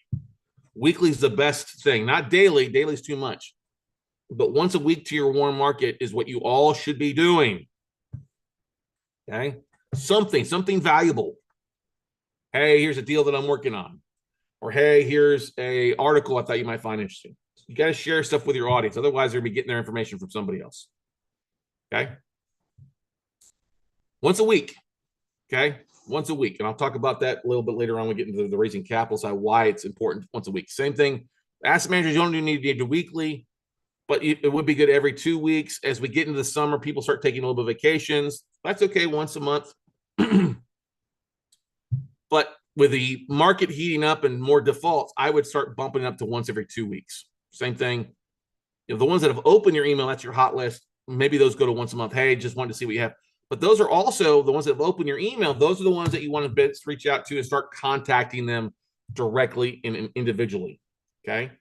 Now, if you can't make phone calls to asset managers, I get you. Then what I would do is I would go over to LinkedIn and start finding these people on LinkedIn and message them directly. Okay. If you can, pick up the phone and call a few. Tuesday, Wednesday, Thursday, same time. Between 10 and noon their time and 2 and 5 their time. A little bit later in the day, because they're often be working on stuff. I don't usually call them on Friday. I will call them on Thursday evening sometimes if I get a call block, because they're off in the office at the end of the quarter trying to put their reports together. Don't call them on Monday. Okay. End of the month, end of the quarter, they're often working. You can often get some good folks to respond back to that they've got stuff available. Okay. And expect to leave a lot of messages. If you call and get a voice message, don't hang up, leave a message. Your message can be very similar. Speak very clearly, slowly, and repeat your phone number twice. Hi, my name is Scott Carson. Hey, Forrest, I believe you're the asset manager at ABC Bank in charge of your note sales. I would love to talk with you. I've been a note buyer for over 20 years, buying for my own investment portfolio. Just wanted to see what you have in your books. I know that you've got some default stuff based on what you file, what your company filed with the FDIC. I'd love to see if there's a way that I could take a look at that list and then maybe make some offers. I can be reached back directly at 512-585-3810. Once again, 512-585-3810. And my email is scott@weclosenotes.com. All right. Now, if you're going to leave an email address, make sure it's easy to heck to understand. Okay. Don't say, oh, my email is TigerLily05. or big car or whatever, you know what I mean? Don't make it appropriate. Make it simple. Don't make it a long, drawn out thing where people can make errors. WeCloseNotes.com, pretty easy to understand. Okay. ForrestHyde.com, one Scott Carson at gmail.com. That's still somewhat appropriate. A Gmail, if it's your personalized, people can understand that. It's, that is sick, but don't leave it where it's all these numbers and stuff like that. Make it simple, make it easy for people to respond to you. Yeah, no Tiger Lily 05 at gmail.com or Forrest Hyde XXX at hotmail.com.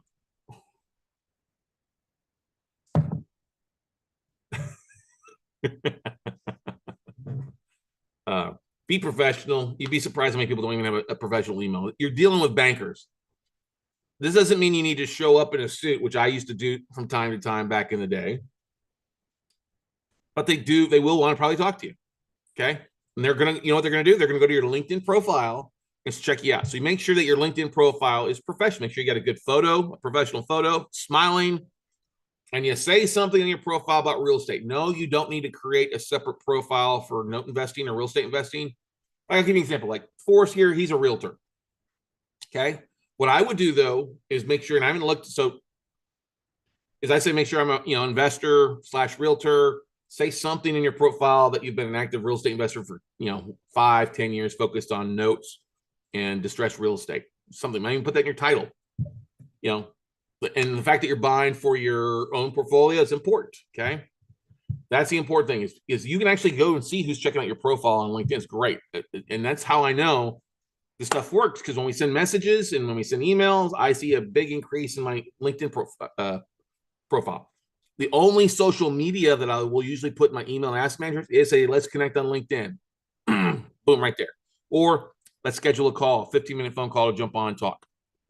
Something simple to make it happen, okay? And smile while you dial. If you're having a bad day, don't do this. Don't mumble. I had one guy that would do it. He'd mumble like he had a mouthful of a mouth of rocks. Blah, blah, blah. Sometimes these ask managers are having great days. Sometimes they're a little stressed right now, okay? So the more pleasant you can be, the better off it's going to be for you to get that. And leave messages. Just as a habit of what you get in the habit of, okay?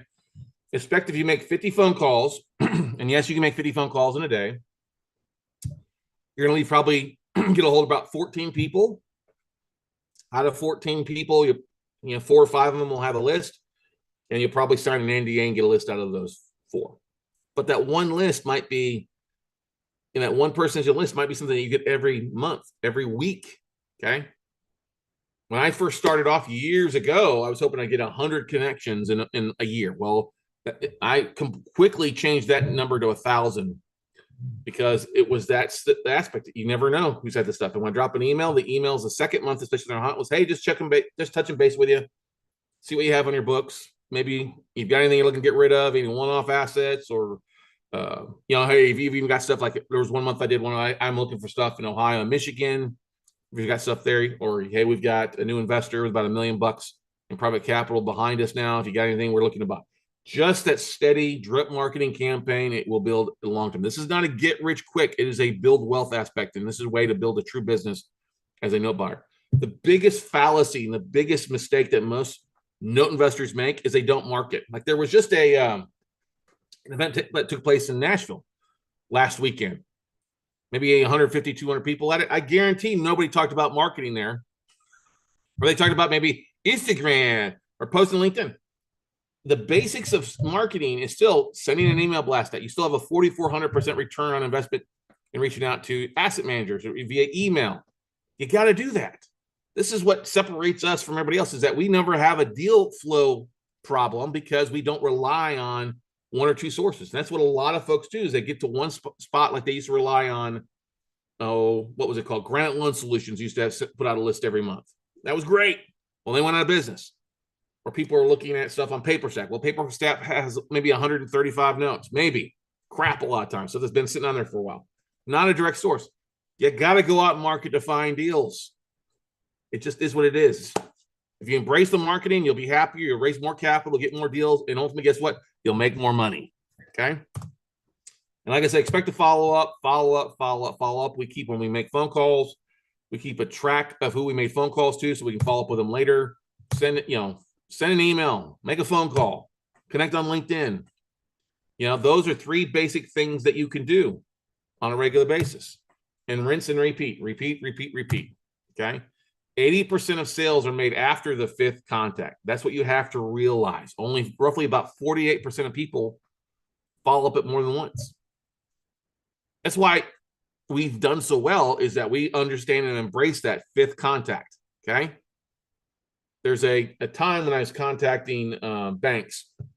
Okay, when I first started off, my first batch of making phone calls, I made 50 phone calls on a Thursday afternoon. Okay. Well, it was actually a Thursday. The mortgage business was slow. I started picking up phone calls. On the last call, before I wrapped up for the day, I get a hold of a lady named Kim, who was with Aegis Mortgage out of Houston, Texas. Aegis Mortgage had closed. She was the last employee besides the president of the company, and she had a portfolio of loans that she needed to sell off. Now, I almost left before making that phone call, but I picked up the phone and called. I got her on the phone. She's not having a good day. Kim Crock was her name, if I remember correctly, was her last name. And she's like, what? Yeah, hello. I'm like, is this Aegis? Yes, it's what's left of it. I was like, hi, my name's Scott Carson. Sorry to bother you. I hope you got big plans for this Friday or this weekend. She said, well, I'm about to lose my job. I'm like, oh, I'm so sorry to hear that. She goes, yeah, as soon as I sell this portfolio of loans, I'm retired. I'm gone. Like, well, let me help you get, lose your job. She started laughing. It led to a $5 million portfolio, 5 points we made on the deal because we had a few people. So we made $250,000 on that deal. Every no I got on that phone, every no was worth $1,000. Okay. Yes, 250 split basically 5 ways. Took me 5 people to make it happen, but 50 grand for 50 calls was a pretty good week's worth. Can we agree to that? Hell yeah. Another resource, I knew Capital One had some notes available for sale, or their previous commercial lending, Greenpoint Mortgage. So I started dialing for dollars. I was actually looking at a strip mall here in Austin, Texas, that the note got sold and the listing was canceled. And I was like, okay, so I know they got notes for sale, right? So I started dialing for dollars. It took me, I'm not joking, 3 weeks and 70 phone calls to just, I can tell you how many times I got bounced around, okay, till I find the right department, okay? Finally get this lady, Amy, on the phone. She's like, yep, I'm the right person to talk to. I'm like, awesome. She sent me her list of non-performing small balance commercial, anything under $1 million in the United States. It was 33 pages in 6-point font. I had stuff in all 50 states. It was very, very small. Some had a lot. That was $1 million relationship. Okay. Made $1 million off that relationship. The first note I bought off that list, I flipped for 35 grand. So every 70 phone calls divided by 35 grand profit, every hang up was worth $500 to me. That's how I gamify it. Now, it's become, that's relationship, every no I got was worth a whole lot more because we ended up buying a 12-unit apartment complex note deal, bought a 20, flipped a 20, looked at a 70-unit in Miami that we ended up flipping for a wholesale fee. Made $100 grand on a wholesale fee on a 16-unit apartment complex in LA, Los Angeles, and some other stuff. Okay. This is what I'm trying to get at, ladies and gentlemen. This is how to build a sea of referrals for you. Because a lot of these asset managers, they don't have a list. Okay. You got to follow up with them for them to remind it, send you a list. Some do, and they just send it to you on a regular basis. Hey, I've got this list, or they're on your buyer's list. I mean, I've been getting stuff from Quicken Loans for years that I can take a look at their residential stuff. And sometimes it doesn't make sense. Some of the pricing they don't want makes sense. Sometimes it does. It just varies. The whole idea is, if you've heard of, residual income, residual deal flow, it makes it so much easier. That's why I can work from home or work wherever the hell I'm at, Orlando, middle of the freaking Mediterranean. Okay. I can set up my email blast to go out. I get lists in. I can work on those lists. And that's the beautiful thing. I don't have to leave home unless I want to. Okay. And then those that you talk to, make a separate hot list that hey, I talk to them once a month, or I send them an individual email, not through my CRM. Hey, just touching base this month. Keep track of it because it goes a long way in helping you systemize your marketing. And follow-up is so key in this business, okay? There's a 4-hour video of me calling asset managers you can take a look at by going to bit.ly calling asset managers. You can see me making these conversations, hear the wording. It is not as intense as you would think it to be. Okay. They're just normal people. Most of them are really nice people. Ladies, if you're on this, you actually have an easier time with this than guys do. Okay. Because contacting banks, if you're a lady, and again, most of these guys or most of these asset managers are men. And who do guys call back first? They call back the ladies. Okay. Not being sexist. It's just, it is what it is. All right. I always found that the women that were in our system or in our classes that called asset managers, they always got a lot more. Stephanie's like one of the best ones in it. Okay. Now it helps if you don't have a voice that sounds like you packed 4 packs of, it smoked like 4 packs of Marlboro there.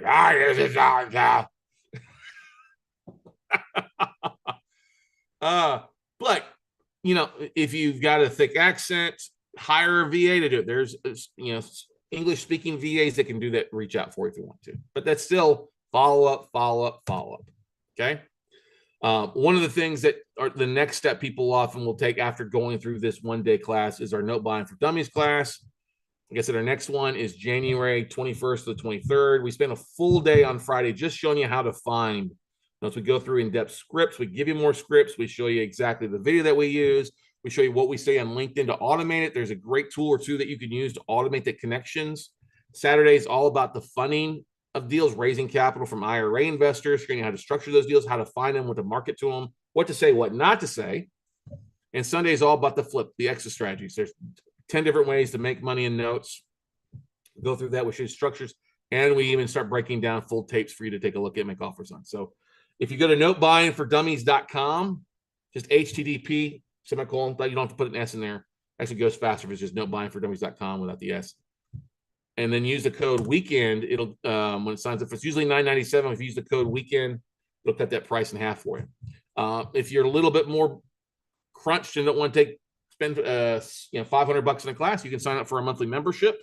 That's just $97 a month. That gives you access to the replays of our workshops, replays of our classes. We upload lists. We do weekly coaching calls.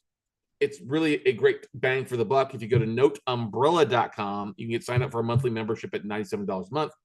All that we ask is we do a lot of stuff with our membership. There's a lot of great benefits, classes, stuff like that, because that you hang around for 6 months. If you're just going to sign up for $97 and cancel after a month, we're going to charge you the other $400 of what you take to take the class. Just is what it is. Okay. If you're around for 6 months, $97 a month. You're like, after 6 months, cancel anytime. Okay. That's noteumbrella.com to get signed up for our monthly membership. All right. Let's do this, ladies and gentlemen. Actually, we're going to go through this next session, and then we're going to take a quick 15-minute break for you for your midday break for you. All right. Any questions before we dive into the markets and pricing of notes?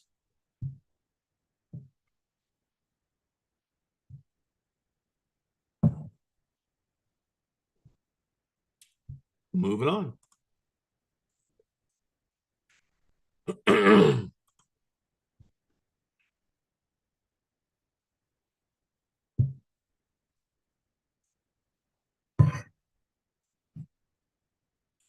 Oh yeah, we're right in time. We're doing well. We're cooking with Crisco.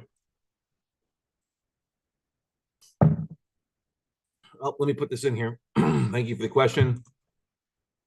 The links for everybody to sign up for those, let me put that in here. NoBuyingForDummies.com is a 3-day class. Use code weekend to get 50% off. Or our monthly membership is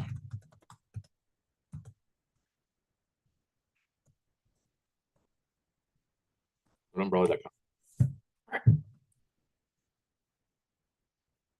Moving on.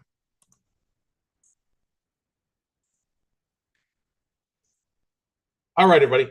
So as we dive into the different markets and stuff like that, there's that question here. Parnell, he asked me, would you please post the links to the videos mentioned?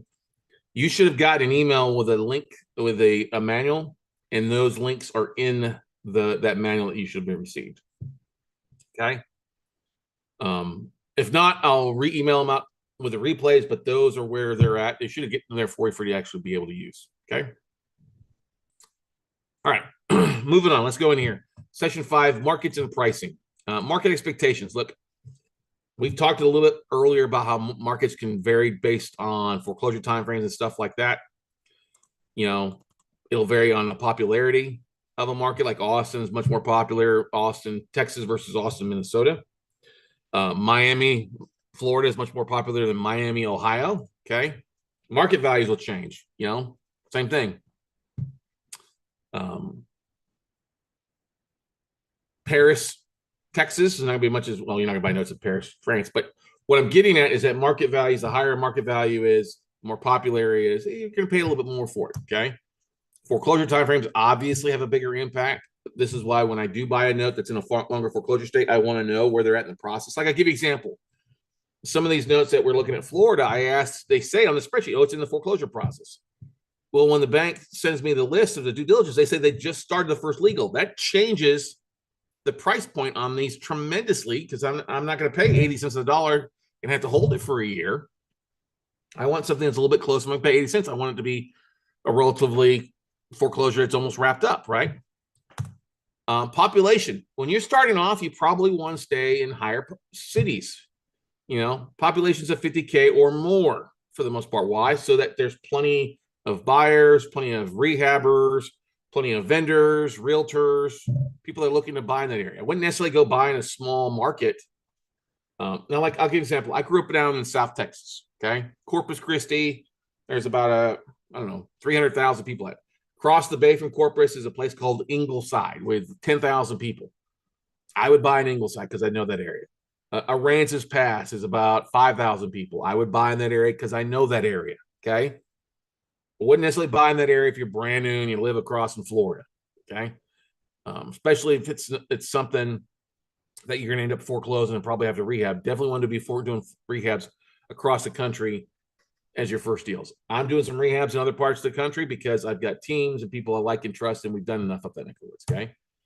Avoid rural assets unless it's something like, I'll give you an example, like if you're looking to buy, like we were looking at this 5 acres outside of Anderson. It's a rural area, but I would be comfortable with that.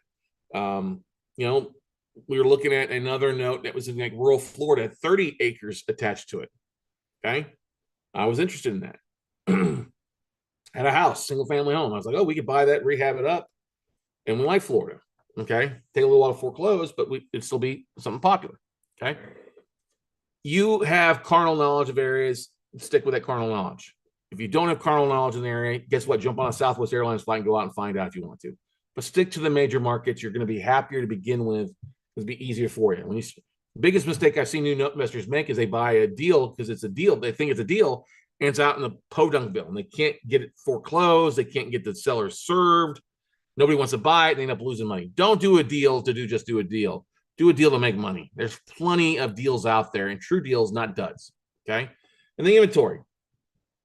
Like I said, I don't just focus on Austin, Texas, because the amount of distressed notes here is smaller compared to a lot of other places out there. Now, what's hot is the most expensive note markets. I talked about California, Arizona, Texas, Nevada, Georgia. Those are the hottest markets. You can even throw in anything on the West Coast for the most part. It's just, and by hot, overpriced. Okay. Way overpriced in those neck of the woods. What's not the least favorite markets, New York, New Jersey, okay, Kentucky, Chicago, or primarily Cook County, Chirac. Assets that have low values under 30,000, not necessarily the greatest things to spend on, or deals that have a ton of equity above the legal balance. And the seller wants you to pay 80, 90 cents. That's not exciting. Okay. Only time that makes sense is if the numbers make sense. Most of the time, somebody wants you to pay 90, 95 cents a dollar.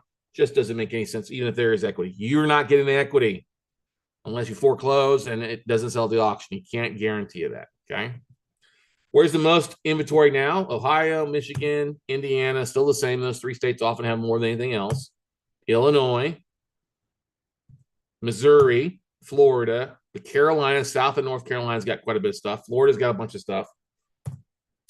And then you're seeing small balance stuff. And that's all going to vary by asset class and what's going on with that specific bank in those areas. Let's see. The Carolinas means both South and North Carolina. Okay. I would also throw in, there was another one that I just thought of. Oh, Georgia is starting to see more inventory in Georgia. Okay. The pricing models on that. There's basically a couple ways to price this stuff. Okay. Non-performing notes where there's negative equity. What does that mean? It means there's no equity. It means the borrower owes more than the property is worth. We do something tentatively called the stair step. Now, here's the thing. You're always going to ask the seller when they send you a tape, what's the pricing? What do you want for this stuff? Do you have any price expectations? Do you have any reserve pricing you're looking for? What are you looking for in this stuff? Highest and best. Okay. If it's negative equity, then you're going to do a stair-step process. We'll talk about that in the next slide, okay? If there is equity, non-performing with equity, they're going to want roughly 80 to 95% of the unpaid balance or payoff if their legal balance is way above the UPB and well below what the legal balance is, okay? So if there's equity, they probably come to around 80 to 95%. You got to look at what that 20% of legal balance, whatever it is, that a profit, is that worth your time to take it down? Now, if I'm paying 80 cents on the dollar for a non-performing note that's vacant, that I'm going to foreclose on, does that make sense? It may not make sense if it's occupied, if they want to restate the loan. It just varies on how you calculate that stuff, okay? Contract for deeds, if it's non-performing, you're going to pay 30 to 60% of lesser UPB or fair market value. That number is kind of, if it's got equity, they want you to probably start pricing it like a regular note. Junior liens, I just don't even waste my time on, way overpriced. Commercial, that's going to vary by cap rates, asset classes, stuff like that. Here's the thing that's going on with commercial, ladies and gentlemen. With interest rates going up, cash flows being down, most banks are going to sell, borrowers and asking them to bring, 15, 20% cash because the asset value class has dropped. When you got cash flows that go down, the value drops down, okay? So I've seen commercial notes sell at 10 cents on the dollar now, depending on the asset class. 50 cents on the dollar, 75. It just varies on an asset by asset basis based on cash flow.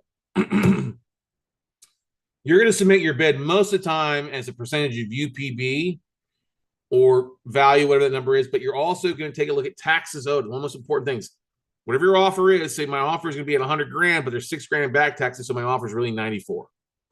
Okay. Now, if there's a ton of equity above it, they may not want you to take the taxes off. You figure you pay that off. It all depends on where it's at. And once we look at more deals specifically, that's going to give you the bigger and best look at it. Now, if there's less than $1,000 owed in back taxes, don't worry about it. Okay.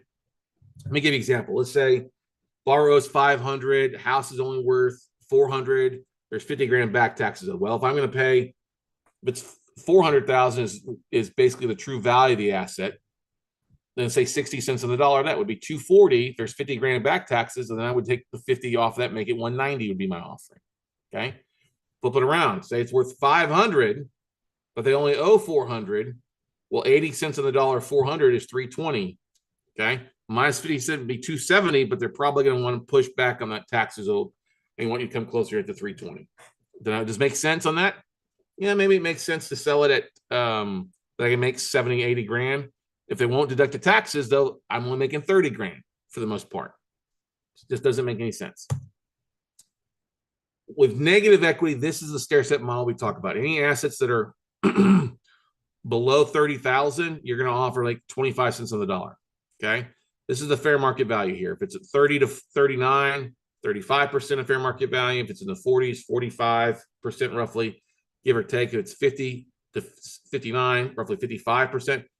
And if it's 60K plus, they're going to want you probably come in at 66. Now, this is if you're cherry picking the best asset, or they're only doing like a one-off, okay? You would take this, whatever, 65% fair market value minus taxes. Remember, this is negative equity. They owe more than the property is worth. So as investors, you can only look at the value of the property at that point. Remember, they owe more. So if you do foreclose, the borrower's not going to get anything, okay?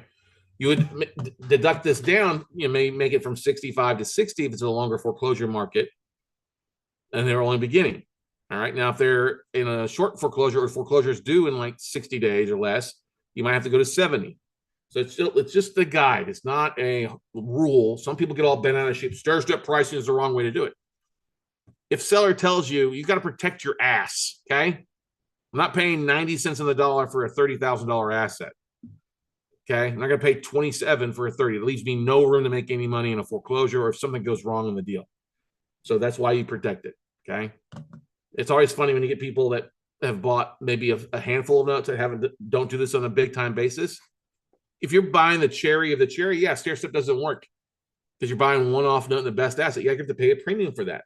When you buy in bulk, okay, there's a lot of good singles and doubles when it comes to deals, not trying to hit a home run every time. All right.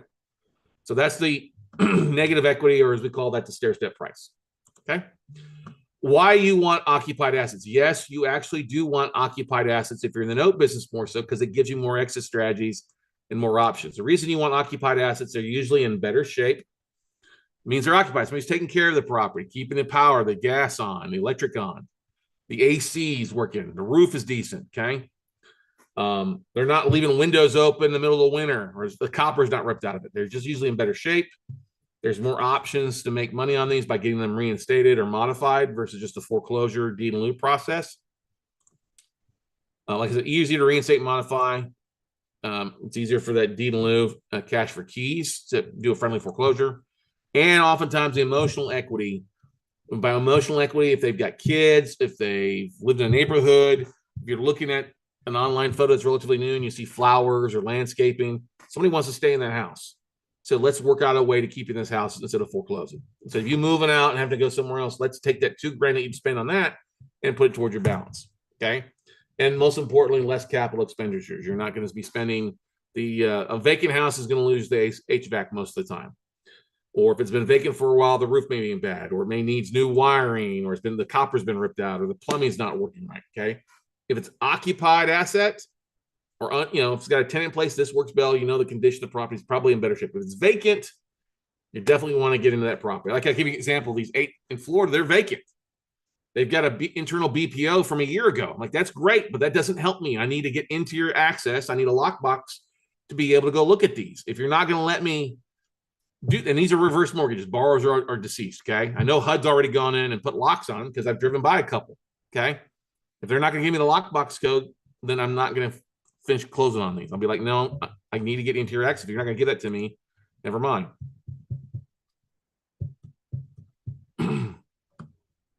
Let's see here. If you go to 100K, and here's the link. Please keep your questions relevant to what we're talking about. There's plenty of breaks to ask other questions there for you. But anyway, thanks for joining from YouTube, Ive. Appreciate it. All right. But anyway, I like occupied assets. If it's vacant assets, been vacant for 4 or 5 years, you're going to have basically a rough deal and have to foreclose and a big heavy rehab. If it's occupied in decent, it's in better shape. Okay.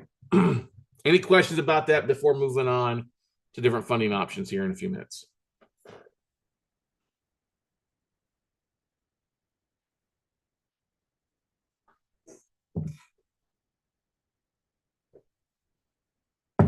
Let's move on.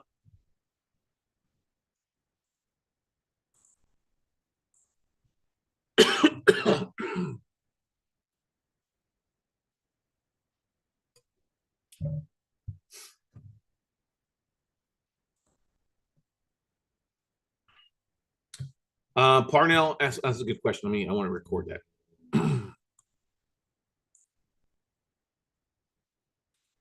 So Parnell asked a question: is there any way to get maintenance records during due diligence? Not usually, because here's the thing.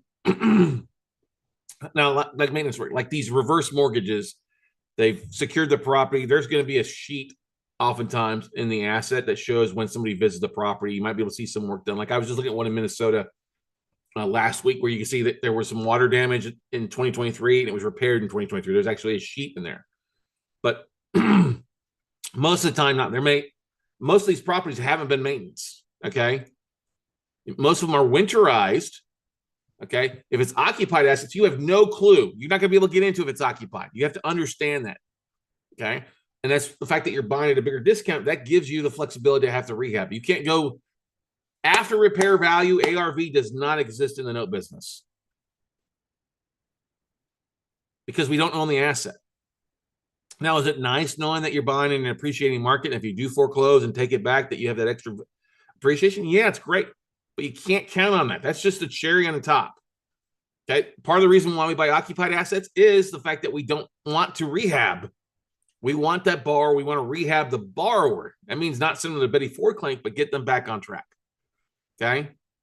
When you're starting on the note business, that's the best way to go. Occupied assets that have been non-performing, really then no later than COVID. It's been 4 years since COVID. If somebody was non-performing prior to COVID and they haven't been performing, that's a foreclosure all day. If they were performing prior to COVID and it was a COVID default and they've been hit and miss, that could be a modification. Reinstatement is the way I look at, the way I evaluate the markets. Okay. But if it's vacant, you really need to put eyes on it. You may not be able to get into it, but send somebody out, peek in the windows, and go from there. Maybe you need somebody out with a boot hammer.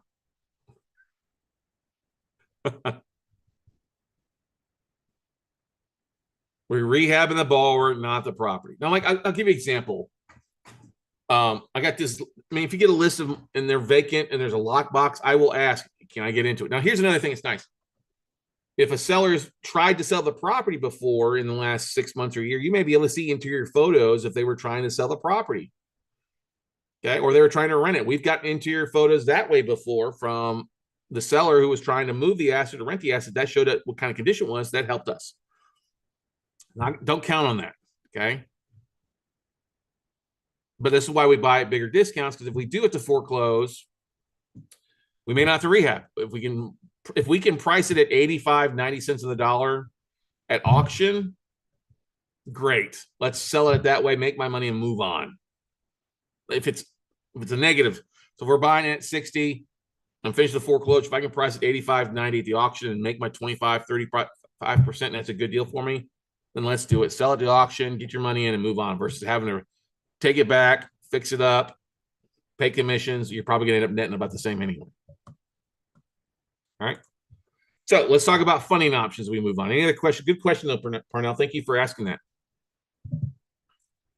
And if you're watching the replay, ladies and gentlemen, if you have questions, and I'm not answering them as we go, most of the stuff builds on. I think you understand that. Always email me, scott@weclosenotes.com, or book a call with me, talkwithscottcarson.com, and I'll book a call on my schedule, and you pick away questions, and it'll take you directly. And yes, I answer my email. Yes, I answer my Calendly, and you book your call with me, not somebody else. Okay. So let's get into funding options now. So how are you going to fund these deals? You're going to need some cash or other people's money. You're not going to go get a note from a bank to buy a note. Okay. You'll be wiring money into the bank, wiring money to the seller. You're not going to close at a traditional title company. Now, this is buying institutional debt. Okay. There's no title being sold. The title's still in place because you're buying the note, not the property, right? So there's no title insurance being created. So a title company doesn't want to close these because they can't make any title money on it. So you're just going to close either through an attorney's office where your money is wired in. They provide a copy of the collateral, copy of the deed, and then once that's done, then the attorney wires the money to the bank. Most of the time when you're dealing direct with banks, you're just going to wire directly to the bank, and then they're going to send you the assignment of mortgage, which is what transfers ownership, a copy of it that day with a bill of sale, and then the stuff's going to show up in a week or two. You can use business lines of credit if you want to use that. Some people want to use their home equity line of credit. You got to be very careful about that. Don't cash out your cash advances in your credit card. Somebody did that. They pulled 70 grand off their credit card. I'm like, and then they sent that money to me to fund a deal.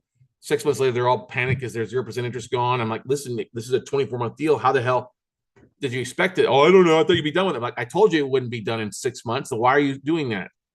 So I had to not refund their money, but cash them out and move on to somebody else because they were just stupid.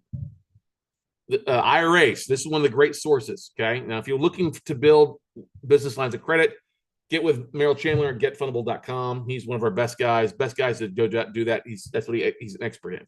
Okay. Helps them get lines of credit, personal business, stuff like that. He also did a boot camp. He's changed this up a little bit. He's got a new boot camp coming up in August, I believe. Check out getfundablebootcamp.com. I really believe it's a required 2-day course. You'll learn more in that about credit and your personal credit report and using credit, stuff like that, more than anything else out there. But we use 90% of the time OPM, other people's money. Yes, we use our money sometimes, but we use primarily OPM. And that can be a lot of self-directed IRA funds. People that have a traditional or a Roth, or they've got a 401k that they've rolled over into traditional, or maybe they're self-employed or business owner, they have a solo 401k. Maybe they're using a SEP IRA like I have. You can also use a self-directed HSA to buy notes. If you've got a high deductible insurance, health insurance plan, you can have an HSA. Some people use an educational IRA, like a Coverdell. We've got some folks that are taking their family members and putting $2,000 a year into it for their kids, and they're combining that together, not pool their money, partnering on the IRAs to buy one note, and then whatever percentage of what they funded, the percentage that goes back. Okay. There's a whole variety of different IRA accounts. You can go through this video and watch that video whenever you want. Just talks about the different. If you don't have a self-directed IRA, go get you one. It's one of the most valuable things you can do. If you go to rocketdollar.com, they usually give us a discount of $50 off if you go use the code NOTECAMP to set up an IRA with them. To give you a bit of an idea on what you can contribute to an IRA, the numbers for what you can contribute to in 2024 have gone up just about across the board. Yeah, everywhere across the board. In 2023, it was $6,500. You can now contribute $700 or $7,000 to traditional. Same thing on a Roth. An HSA, you can now contribute up to $4,150 individually or $8,300 as a family. You can put away up to $23,000 into employee 401k contributions. SEP IRA, you can put up to $69,000 away. That's great. And the solo 401k, same thing, up to $69,000 away. So there you put a lot of money. If you're making a lot of money, put away in there self-directed. And yes, you can use your own IRA to buy a note. The thing is, you can't do any of the maintenance. You'd still need to hire a third-party servicing company to do that. And that's okay. That's what's great about IRAs and notes, is that you have that third-party servicing company to do it. Now, if you end up foreclosing, taking the property back, you're going to have to hire property management and that kind of stuff to do that. So if you use other people's money and pay them a flat 8% or 7% or 10% return to them to borrow their money, guess what? You can go out and do whatever you want with that note. Okay. You're just paying your investors back their money at 10% and either paying them back when you sell the note or when you foreclose and sell the asset. Okay. Other ways to fund or even collateralize. Here's the thing. When you're borrowing money from another investor, there's a lien on it already. You can't go put another lien on a property you don't own. Okay. You're the bank. So what can happen is if somebody's going to give us money, we'll collateralize to a collateral assignment, where basically we'll sign the collateral to them to hold from other notes we own or the existing note. They can hold on to that collateral from the note that they're funding and hold that as that's their security bond. Can't foreclose with the collateral. Okay. A UCC1 is usually filed at the county against that LLC. So just in case they sell something or they sell the asset off, boom, the money goes back to them. One of the most popular ways is to do co-assignment of interest. Now, what happens when his note is sold, it's not a deed that's filed. The deed's still the same. Remember, same borrower. So when a mortgage is sold from one bank to another bank, what's created is an assignment of mortgage, an AOM, as we call it. And that says ABC Bank assigns its interest or whatever to Scott Carson LLC for such and such notes recorded on such and such date, right? So if I'm borrowing, say Forrest wants to give me $50,000 to fund a note purchase, what we could do is on the assignment, it says ABC Bank assigns 50% interest to Scott Carson LLC and 50% interest to Forrest Hyde LLC or IRA for Forrest Hyde. Now he doesn't get 50% of the profits. There would be an operating and funding agreement that outlines that, hey, you're getting 10%, but you have an interest in that note. Okay. Some people like that. Other people don't like to having their IRA name out in public, and that's totally fine. Whether way you want to go, you can. If I got a property with a ton of equity, I can put a second lien on that property for the amount that I'm borrowing to buy the note. People sell partials to finance the purchase of new notes. Okay. Or if somebody's going to bring a sizable chunk to the table, you start a new LLC with the investor. Okay. Yeah, if somebody's bringing $250,000 or more to the table, we'll go create a separate LLC just for that investor, where I own 51% of the LLC, they own 49%, and then that LLC is buying us. Then we can legally split that better than a flat return. Okay, just depends. Talk with your investors what they want. Some are more comfortable different ways. It's a conversation, but don't let this stop you. Don't go out and say, "Hey, I'm not going to buy a note, so I'll go raise capital," because investors want to see something tangible. We raise capital at the same time that we're going through the deal process. Yes, we've done it longer, so we have a lot of people sitting on the sidelines, but you can raise capital at the same time that you're raising, but you got to start that marketing process on the front end, not the back end. Okay. Uh, yeah, investor funds, the LLC, basically is another way. But buying shares, you can structure that as a, whenever you're using a self-directed IRA, it's going to be a direction of investment funding form that you're going to fill out. Usually need a lending agreement, copy of the note, stuff like that. A couple different ways to set it up, but we'll talk when you get into that. We can help walk you through that, depending what's going on. Will a bank give me a note loan? No, not usually. Banks will not lend on notes. Some hard money lenders or some smaller banks will. If like I'll give you an example, Eddie Gant with the Jet Funding in Houston, he creates notes because he's a hard money lender, right? So when he makes a loan, he will then give that collateral. Give the bank will give him a collateral assignment. Will give him 50% of the loan. So if he made a loan for 150 grand, they'll give him 75 grand and most immediately by doing collateral assignments. Now he's replenishing his hard money loan, so he can make more loans. Some will do it, it's pretty easy to do in that case on too hard. Some banks will also joint venture on commercial notes. We've had this happen in the past where we're buying a note from a bank, and the bank was, well, if you'd like to looking for a joint venture partner, tell us what you want to do. Because sometimes banks don't want to, just because they've had that relationship, they don't necessarily want to lose that note, even though it's due. They may be willing to finance your purchase of that note if it's usually $1 million or greater. Okay. And then it's one way for them to move that note from the non-performing side of the bank to the performing side of the bank.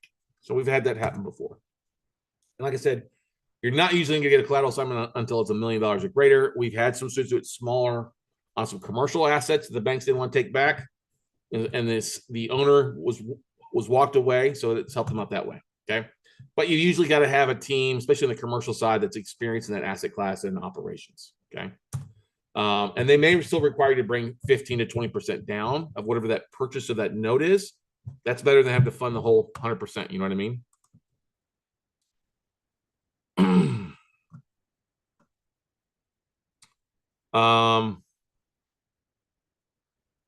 Okay. Questions?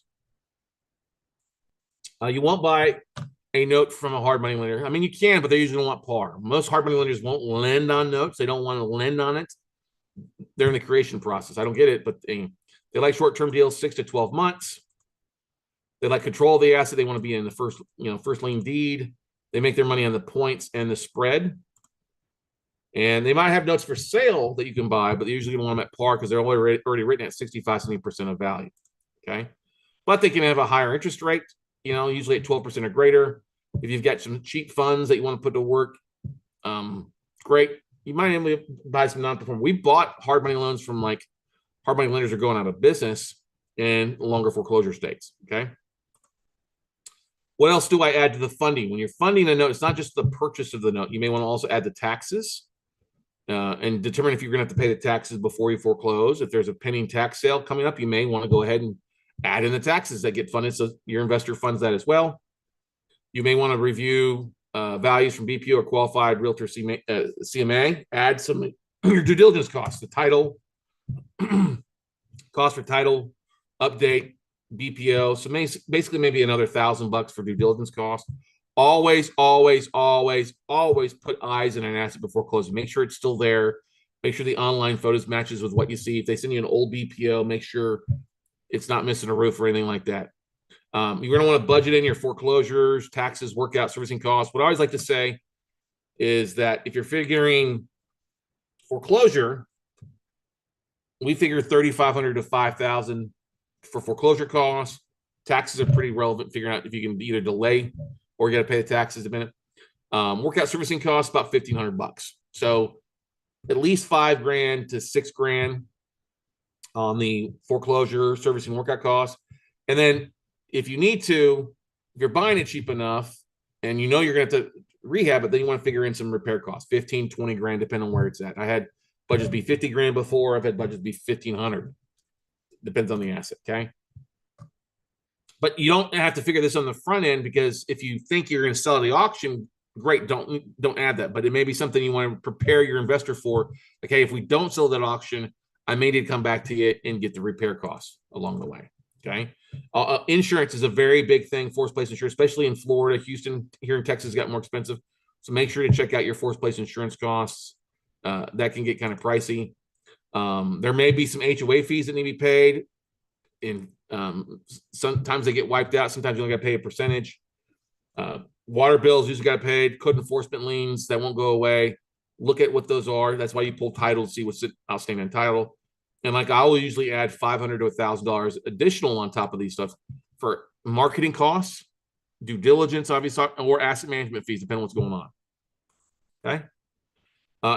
When you add these up, you want to stay below 65% of the as is value when funding, making sure that's if they owe more. So if it's worth 100, make sure that all this stuff added up isn't more than 65%.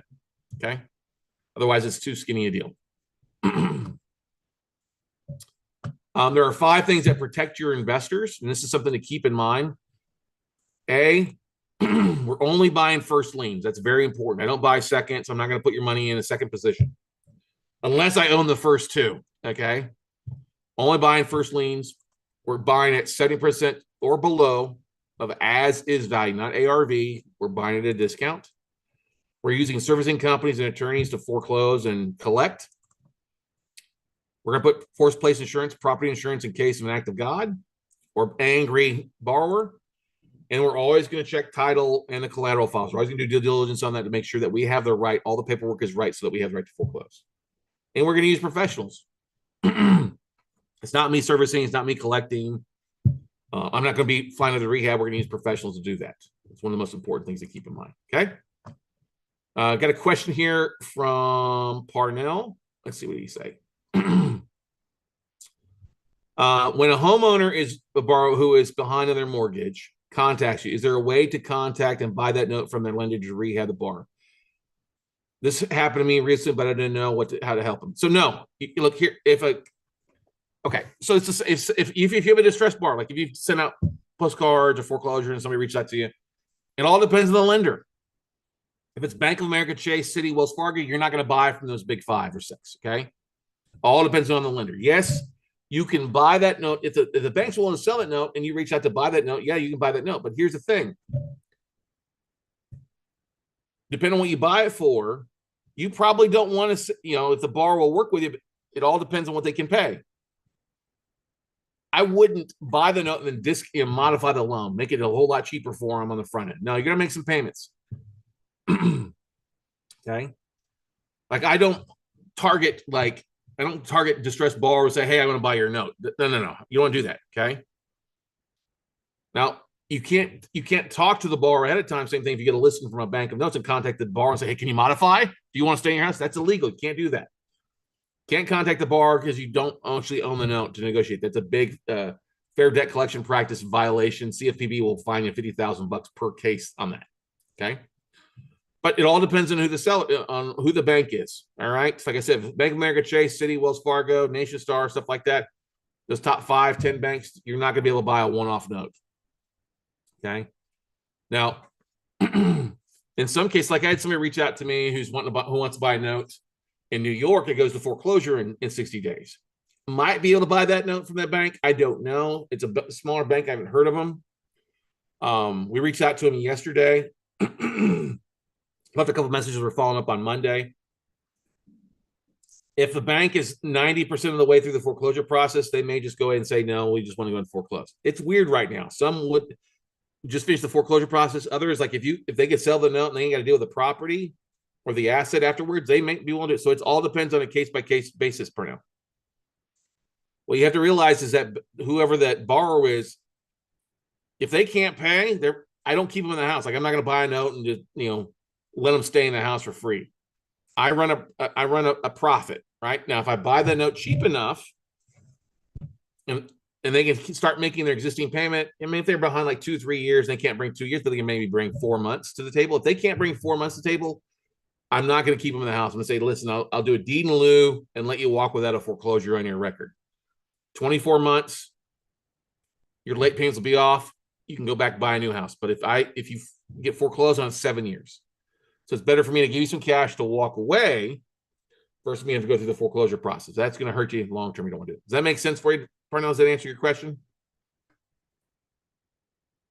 It all depends on who their lender is. Did you know who their lender was by any chance? Yeah, a lot of people got behind COVID. That's fine. But what happened though is a lot of people got behind, never wanted to start paying again. Okay, well, if you haven't paid for 4 years, what'd you do with the money? Have you been working?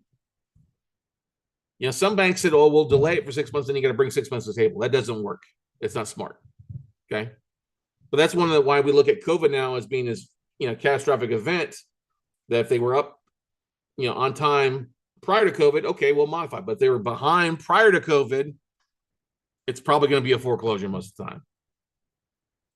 And no, I won't buy a note, do a deed and let the borrower stay in the house and do a rental. That's the worst thing you can do. If they can pay their mortgage, which is probably cheaper than rent, just doesn't make sense. It's better for them to move on and go somewhere else.